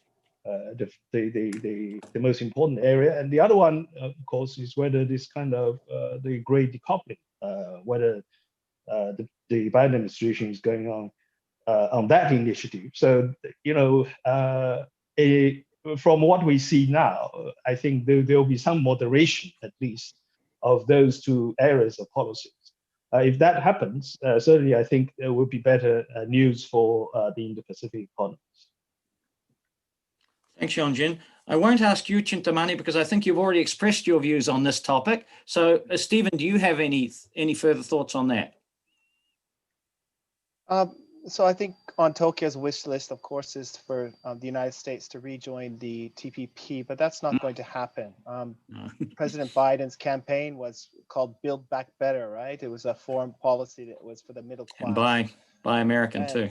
That's right. And both the Senate and the Congress, I think that any kind of pro-free trade momentum, despite the facts, won't pass in either house. So I think in terms of that wish list, it's going to be very difficult for the Biden administration to move forward. But that being said, I think that there is some openness to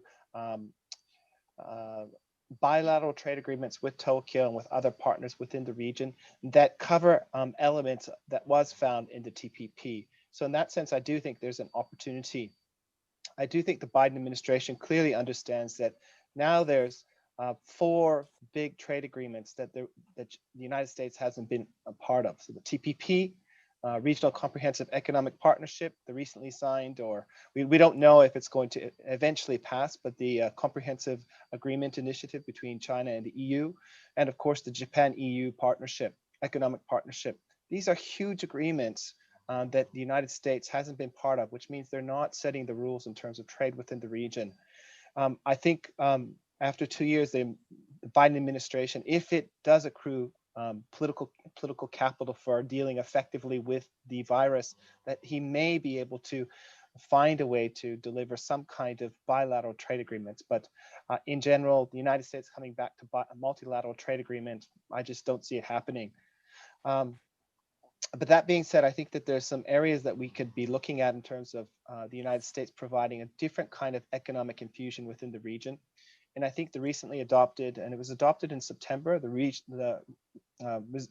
Resilient Supply Chain Initiative that was adopted by Japan, Australia, and India. I think that is a framework to build on in terms of the United States engaging economically within the region, the diversification of supply chains, and we shouldn't confuse diversification of supply chains with decoupling from China. That's not going to happen. And I think that that's critical for us to continue to look back what the business federations and chambers of commerce continue to tell us. And you just need to go to the March 2020 American Chamber of Commerce survey. Businesses want to stay in China. And you do the same with the Japan Business Federation. They want to stay in China. At the same time, they want to diversify their footprint.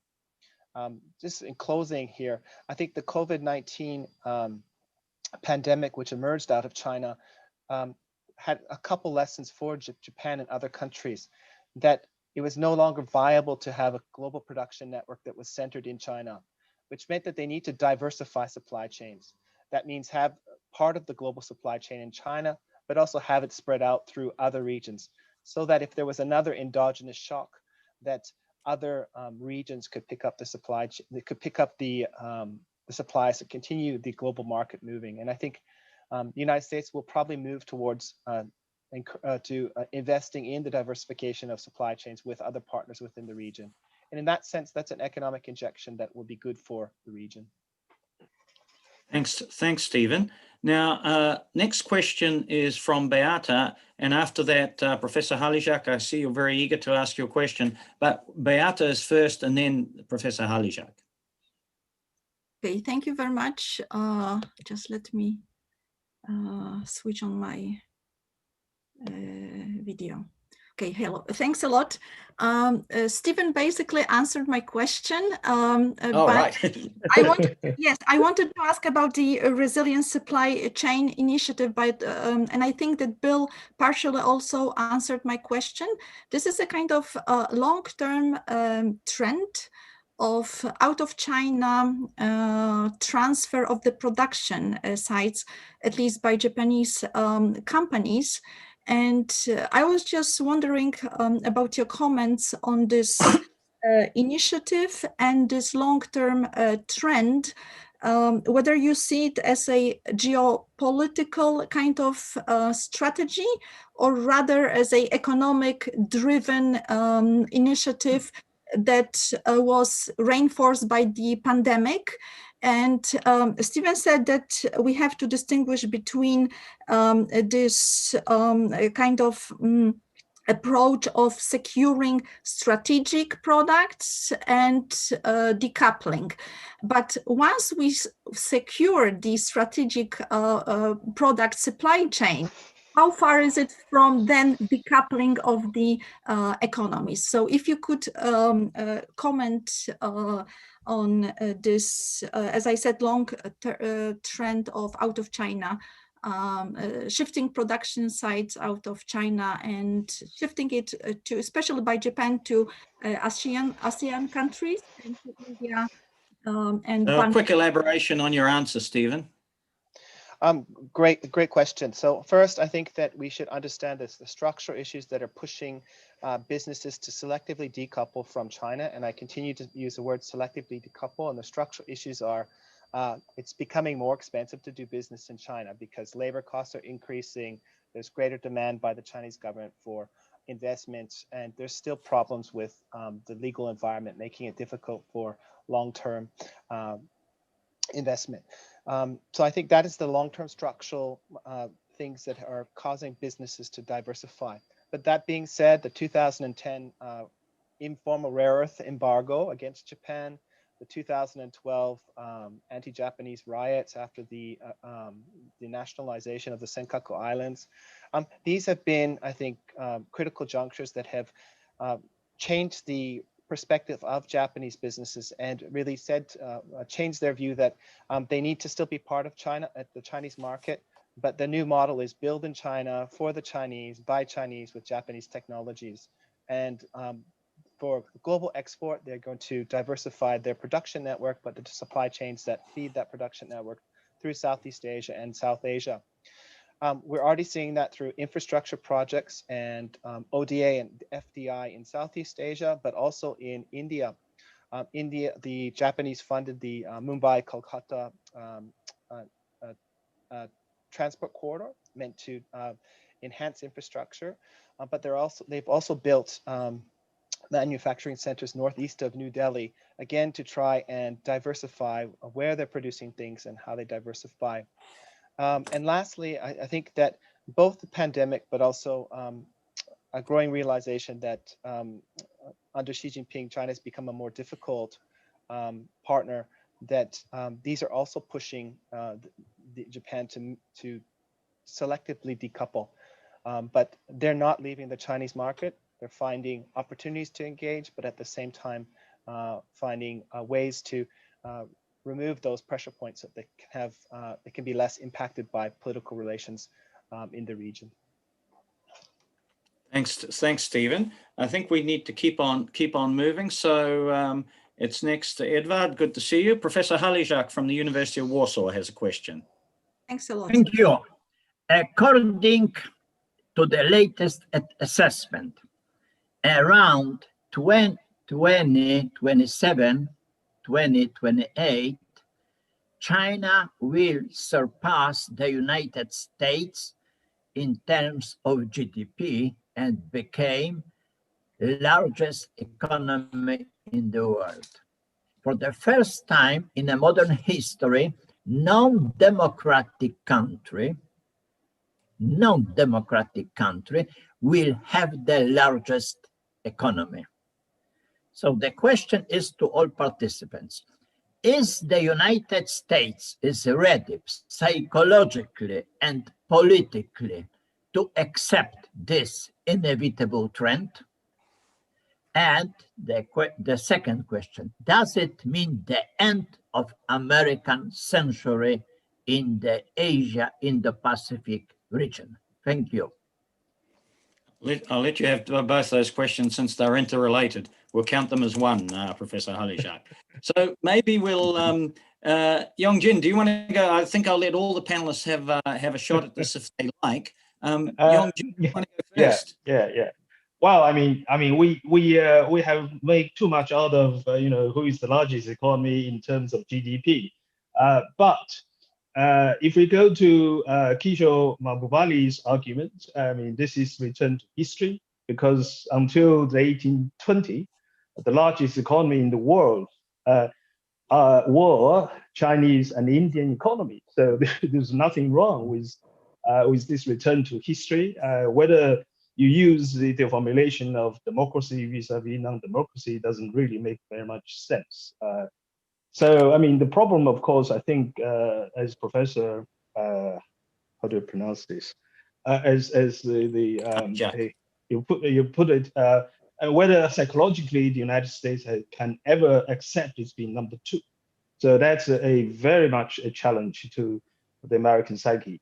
I think that is part of the problem with also the Trump administration's approach to really either to stop or try to stop and slow down China's rise. What about you, Bill? Do you have thoughts on this? Yeah, just a brief one.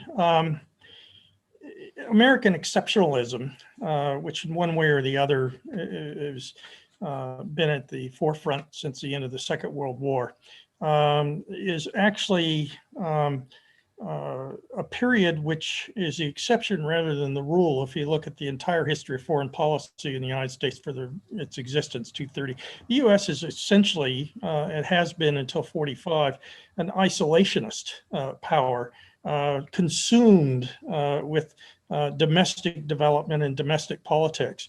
And I think what we may be seeing is a bit of a shift, despite the grand strategy architects like Kurt Campbell and others that are still, aspiring to influence Indo-Pacific or whatever. But I think we're seeing increasingly a myopic preoccupation with how do we get out of COVID? How do we get our economy with the trillions and trillions of dollars of debt, which the United States now has? How do we get out of our opiate drug problem? How do we do this, that? I don't see something as abstract as China surpassing the U.S. In GDP by 2027, 2028. And I just don't see that really turning on a sufficient portion of the American electorate anymore to really, if you will, cause let's cover the wagons and fight our way out. It's just not going to happen. I think there's just too much else going on within the United States for GDP to serve as a catalyst for revival of primacy instincts or whatever. That's my humble opinion. Yeah. Thanks, Bill. Chintamani, do you have a thought on that before we move on to our next questioner? Because I've still got a couple lined up. Yes, please. I agree with Yongjin that if you go deeper into history, there have been times when China and India were the #1 economy in the world. So it's not going to be anything new if the American decline takes place. Now, having said that, let me remind you that in the 1980s, everybody talked about Japan becoming the next superpower. The Japanese are buying real estate in Manhattan, in New York, in California. Japan now can say no to everyone. Then what happened? Great recession continued for decades and Japan gone. Dan talked about Europe, European Union, European integration. It is going to be a competition between USA and USE, United States of Europe. What happened to European Union today? It's all gone. Then now they're saying that, oh, China is going to gobble up the whole world, a big empire, Americans are going to be out. You know, these kind of projections have their limitations. They have their limitations. As of now, although the Chinese economy is growing so fast, and it's a miracle in a way in the history, the growth rate is a miracle. The fact remains that China has 1 billion people, and the US has 300 million people. Then you see the technology. Then you see the military capabilities. Even today, the United States has 700 military bases around the world. China has 1 in Djibouti. The United States has 11 aircraft carrier. China is going for the 3rd one probably next year. So if you see the overall capability of a nation, the United States as #1 country in the world will remain. Having said that, the footnote is this: relative American decline is a fact of life. Everybody has to accept. Others have risen so much that the American empire is not going to be the same again. They will become a leader, but not the dominant power in the world anymore.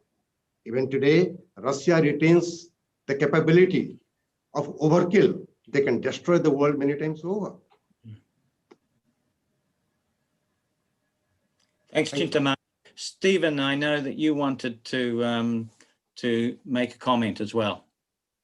Yeah, I think it really, it's obvious that China will be the biggest economy in the world, but I think that we should be thinking about structural issues. In the next 7 years, China will have 350 million people that are over the age of 65. How will they manage this huge population without a social welfare system? They are also in debt domestically. How will they manage this debt? This is the debt that we know. We're not talking about the shadow debt. How will they continue to transform politically under Xi Jinping over the next 10 years? There's open questions about this consolidation of one-man rule under Xi, and will he be able to pass on the baton to a new leadership that can deal with these problems effectively? Will China have allies? At this particular stage, its ally is North Korea, probably not the best ally to have. So I think that the question of China's size is it's going to inevitably be bigger. But what kind of China will it be? Will it be strong? Will it be stable?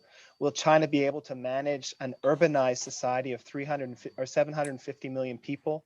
These are questions that I think we don't have the IQ to answer. These are unknowns. In history, we've never had a society that was able to have 750 million urbanized people. I just don't think we can make an accurate prediction of where China will be. The United States, they have great neighbors: the Atlantic, the Pacific, Mexico, and Canada. Most of their trade is in North America. They have they have allies all around the world. They share values with most countries around the world. The strategic advantages are incredible, and whether it's #2 economically or not, I think the comprehensive power is really critical to be thinking about, and that's the thought I'd like to leave you. Thanks. Thanks for those comments from our panelists to that very important question. Now, Patrick Kugiel, you have a question, Patrick? Thank you very much. Thank you for this excellent presentations and conversation. I have a specific question regarding ASEAN. Professor Chintamani and others already correctly observed that Trump administration has ignored ASEAN to a large extent. Whereas the ASEAN itself and also Japan or India or Australia have called for ASEAN centrality in the Indo-Pacific. So I'm wondering what the new Indo-Pacific policy of Biden administration can mean for ASEAN, whether it can allow it to play a larger role in the region. And on top of this, I'm also wondering whether the Biden new approach to Indo-Pacific can bring more stability into the region. And if I understood your all remarks correctly, it will be less confrontational towards China, at least in the language and style and rhetoric. And it will not mean pushing countries in the region to pick sides in the rivalry between US and China. So whether this new context can, for example, help countries like India or Australia to rebuild its ties with China. So in a way, whether new Indo-Pacific strategy can bring more stability and prosperity with Asian centrality in the region. Thank you. I'll leave that. Which one of our panelists would like to take that on? Stephen? Stephen, go ahead. Yeah, great question, Patrick. You know, ASEAN centrality means ASEAN cohesiveness. And at this particular stage, ASEAN is not cohesive on sensitive issues, on security issues, even economic issues. And until that problem is solved, then I think ASEAN centrality is something that we need to work towards, but it's really a challenge. Now, I think when you look at the released Indo-Pacific strategy by the Trump administration, it addresses this in talking about strengthening the regions. I think if you look at the free and open Indo-Pacific vision out of Japan, it's about creating a more integrated intra-region, more integrated ASEAN. That means more economic integration within ASEAN, more infrastructure with ASEAN. And the idea is that if ASEAN is more economically integrated, it can have more strategic autonomy and it can strengthen that ASEAN cohesion so that it can become a more central feature in the region's integration.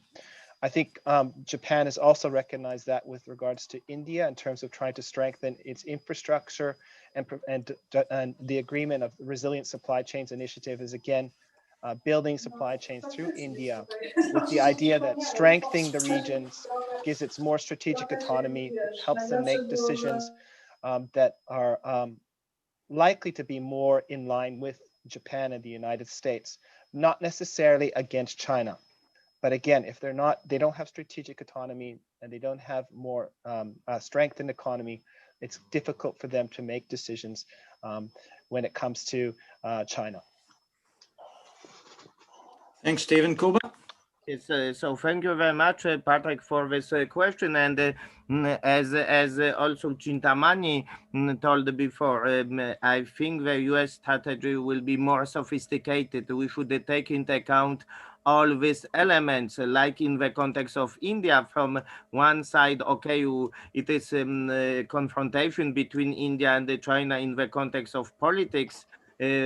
Of course, border problems, but from other side, China is the biggest one of the biggest state partner for India. So I think United States and also partners of United States will try to have a more sophisticated strategy towards China. And what Stephen told also, it is quite important, as I told in my presentation before, for example, Quad, it was only framework without a real content. So if we would like to strengthen a real cooperation between these democratic states in Asia, they should have a concrete economic initiative. If we take into account, so I think it means that they try to put India, but also United States will be more interested in a more economic project, more concrete solution, because till now it was only rhetoric, and it's not enough. So very quick response from Warsaw. Thanks, Kuba. Look, Rob, 30 second comment. Yeah, go ahead. Yeah, I've got one more question to come too. Go ahead, Bill. Never appointed a U.S. ambassador to ASEAN. That's going to change. So in that sense, the one area where the U.S. is going to be more visible, notwithstanding what ASEAN's level of cohesion may or may not be, it's at least going to be there. You're probably going to see Biden or Harris or someone at that level attend the ASEAN summit every year and so forth. And that's East important. Asia Summit. Yeah. Yeah, that would have been my assumption too, Bill, actually. Now, look, we've actually slightly gone over our time, but we do have one interesting, very different kind of question that's come in from YouTube, and I'll read it out. And perhaps maybe Chintamani might be the one to answer it, but we'll see if others want to. It's from Amanda Pereira, and she said, would Kamala Harris, having a South Asian background, make an extra impact on the decisions taken towards South Asia, specifically towards geopolitical hotspots of South Asia, for example, Sri Lanka? Very different angle from the questions we've had today. Chintamani? Very interesting question. You see, when Barack Obama became the president, all the African countries were thinking like that, whether he would be more beneficial to Africa. First Pacific president, Some African countries may be thinking the same way, because Kamala Harris is South Asian origin, as well as there is an African blood also. The fact remains that most of the Indian Americans who are in the USA, certainly they're becoming politically active within, but all of them are Americans, not Indians. And they will try to promote and protect the American national interest within and outside the United States. So even in India, some of the media and some of the people become so excited. 20 Indian Americans have been already appointed into important positions by Joe Biden. All those 20 are Americans. So what is going to happen is, USA being the kind of power that it is, it has global connection. People from around the globe are living in the United States as minorities or in whatever form. So to build a social bridge with different countries, these communities are important. There is no doubt about it. But ultimately, in policy making, it is the interest of the USA which will predominate and not the target country. So they will be useful to promote relationship. And all these countries have their own lobbies in Washington, D.C., and they will try to reach out to important senators, congressmen, or maybe somebody in the bureaucracy through them. So they will be helpful, no doubt about it. But it will be American interest protected and promoted. Thank you very much, Chintamani. I won't ask the other panelists to comment because I think we have reached the end of our time. However, I will, I think we've still got quite a few people here who are still listening attentively, and I will give our panelists each, if they want it, only if they want it, the opportunity to add any additional comment if they want to have one minute each. They don't need to take it up. And Yongjin, you just happened to be at the top of my screen. Did you have anything additional that you wanted to say? Yeah, I think one thing which you haven't touched upon is that during the Trump administration, a kind of very toxic domestic narratives about China have been entrenched. I think that is the biggest problem for the Biden administration and also for its allies to take any initiative towards China. So I mean, is China really the enemy of democracy? I mean, that is the big question that, sort of all the democratic partners of the United States and the United States itself has to answer. I hope that the Biden administration will have at least some kind of modified image of China and try to at least work with China on some critical issues. I mean, like in domestic politics, Biden appeals to the Americans to put politics aside and fight COVID-19 pandemic and other critical issues. Would Biden administration do this in international relations, international cooperation? Thanks, Yongjin. Stephen, anything you wanted to add? I think the October Pew survey was very interesting in terms of reflecting upon how other countries feel about both the United States and China. And I think the results were very pessimistic. Of course, the COVID crisis has exacerbated feelings of mistrust about China. But it's also, I think, many countries feel the Trump administration was misguided, racist, chaotic. And I think that my hope is the Biden administration will bring back some dignity to the United States foreign policy, will de-racialize foreign policy, will think about China as a competitor in most aspects. And of course, there's going to be those areas where there is a rivalry or red lines. But I do think moving forward, I think when we do the same Pew survey next year, that the United States will be positioned in a better place. And my sense is that China will still not be positioned, will not be in a better place. And this is because of behavior, domestic behavior with regards to the Uyghur people, or the crackdown in Hong Kong, or in the East and South China Sea. There's real reasons why countries are concerned about China. And I'd like to have this discussion next year when there's another survey to see, will there be a shift? And pessimistically, I think that there will be no shift on the China side, and I think there'll be a more positive view on the United States side. Thanks for that. Thanks for that, Stephen. Chintamani, anything you wanted to add? Yeah, just two very quick points. I largely agree with the analysis of Stephen. Very nice. I agree with him. 2 points. One is, I would underline that China is not an enemy of capitalism. China is not an enemy of democracy. China is not an enemy of the liberal order, because China has benefited from the liberal order greatly. However, what I said in Beijing, in Shanghai, in many other places in China, I'm going to repeat. The theory of peaceful rise of China is not believed by many, many countries. It is gone. The way China has handled its policy in East China Sea, South China Sea, along Sino-Indian border, in Indochina, that is Vietnam, etc., etc. Now, many countries think that China's rise is not peaceful. So this lesson should go to Beijing. And that is why the point that Stephen was making repeatedly, that although nobody is going to decouple from China, China is the greatest opportunity, although it is the biggest challenge. However, many countries, including Australia, will certainly try to have an alternative, not have too much dependence on one country. And that is going to show up in the political economy in the Indo-Pacific.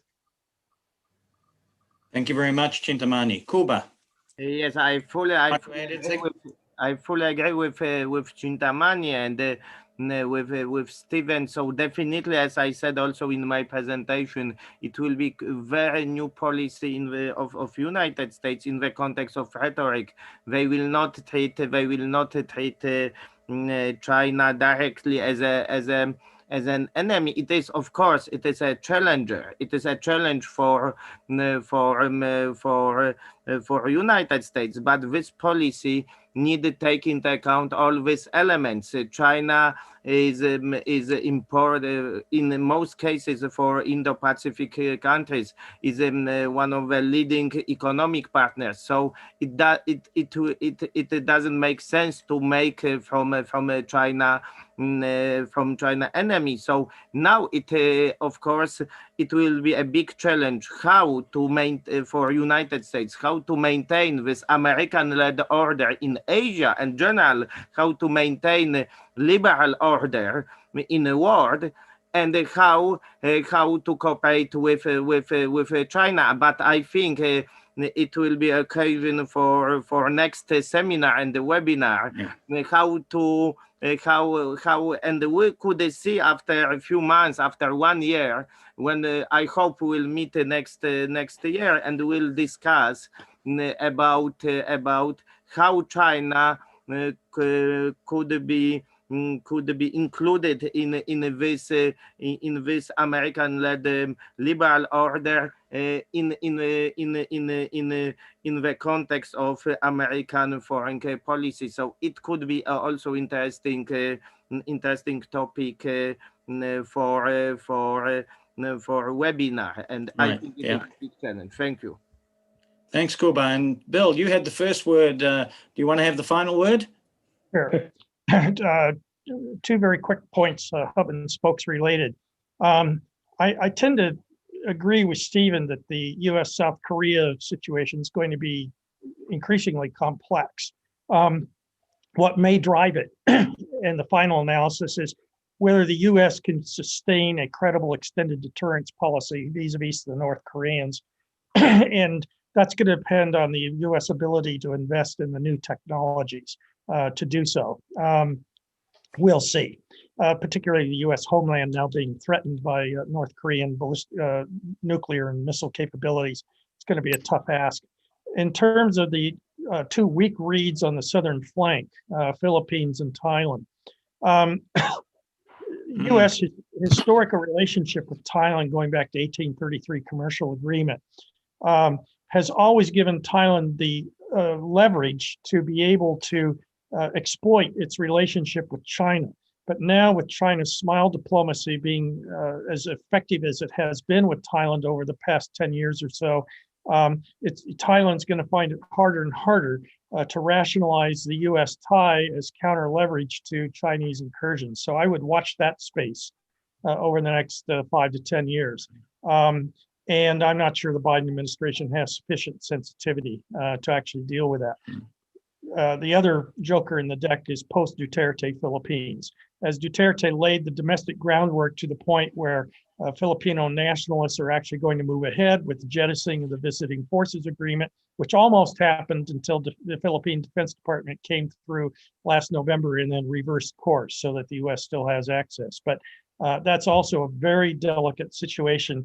It's going to take a lot of diplomatic savvy on the part of the United States to sustain that type of thing. Ace in the hole for the U.S. on that, South China Sea and the Philippine determination to maintain its own territorial claims in the Spratlys and so forth. So that's it. Thanks, Bill. Look, could I thank all our panelists for their very insightful comments. I think we've ranged widely across the issues that are going to confront the Biden administration, and we have some early soundings about how they're going to respond to those multiform challenges.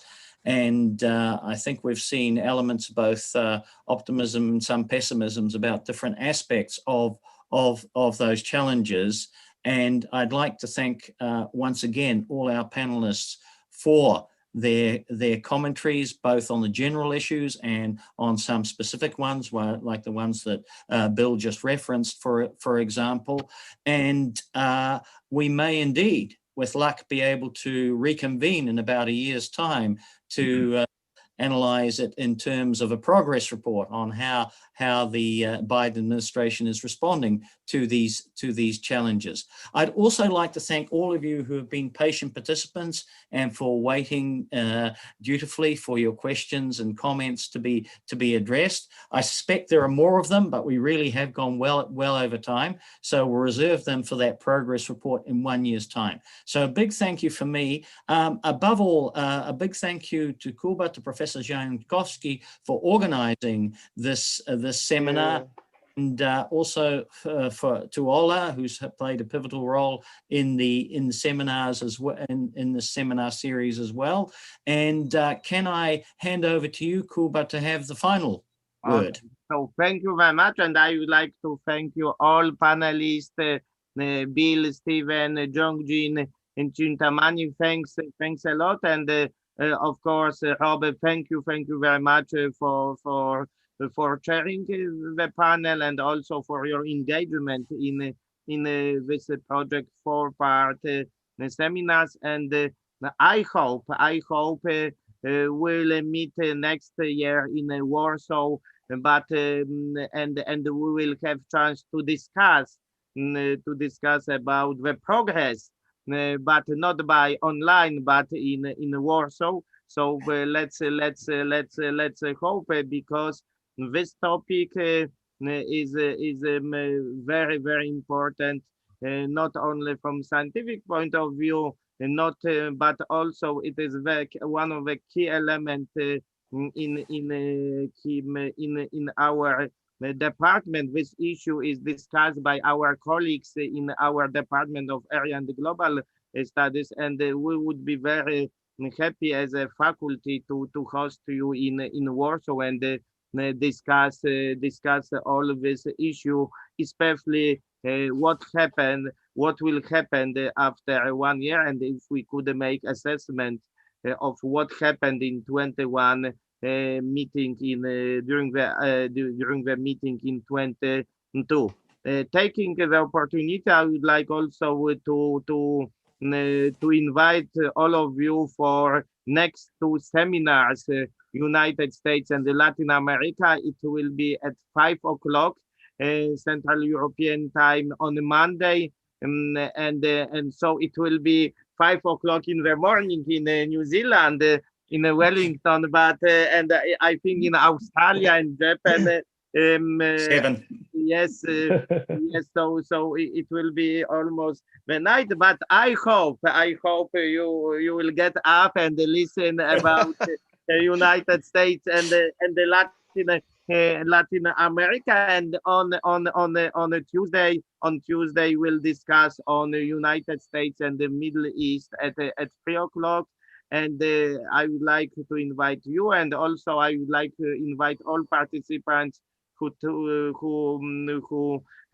take part in our seminar today. And I would like also to thank all of you to take part in the seminar, for listening, for questions, for your active participation. And once again, on behalf of Dean of our faculty, Professor Daniel Kwastek, I would like to thank all of you for this seminar. Thank you very much. Thank you. Thank you. Thank you. Thanks Thank so you, much. Kuba. Cheers. Bye-bye. Thank you. Bye-bye. Bye-bye.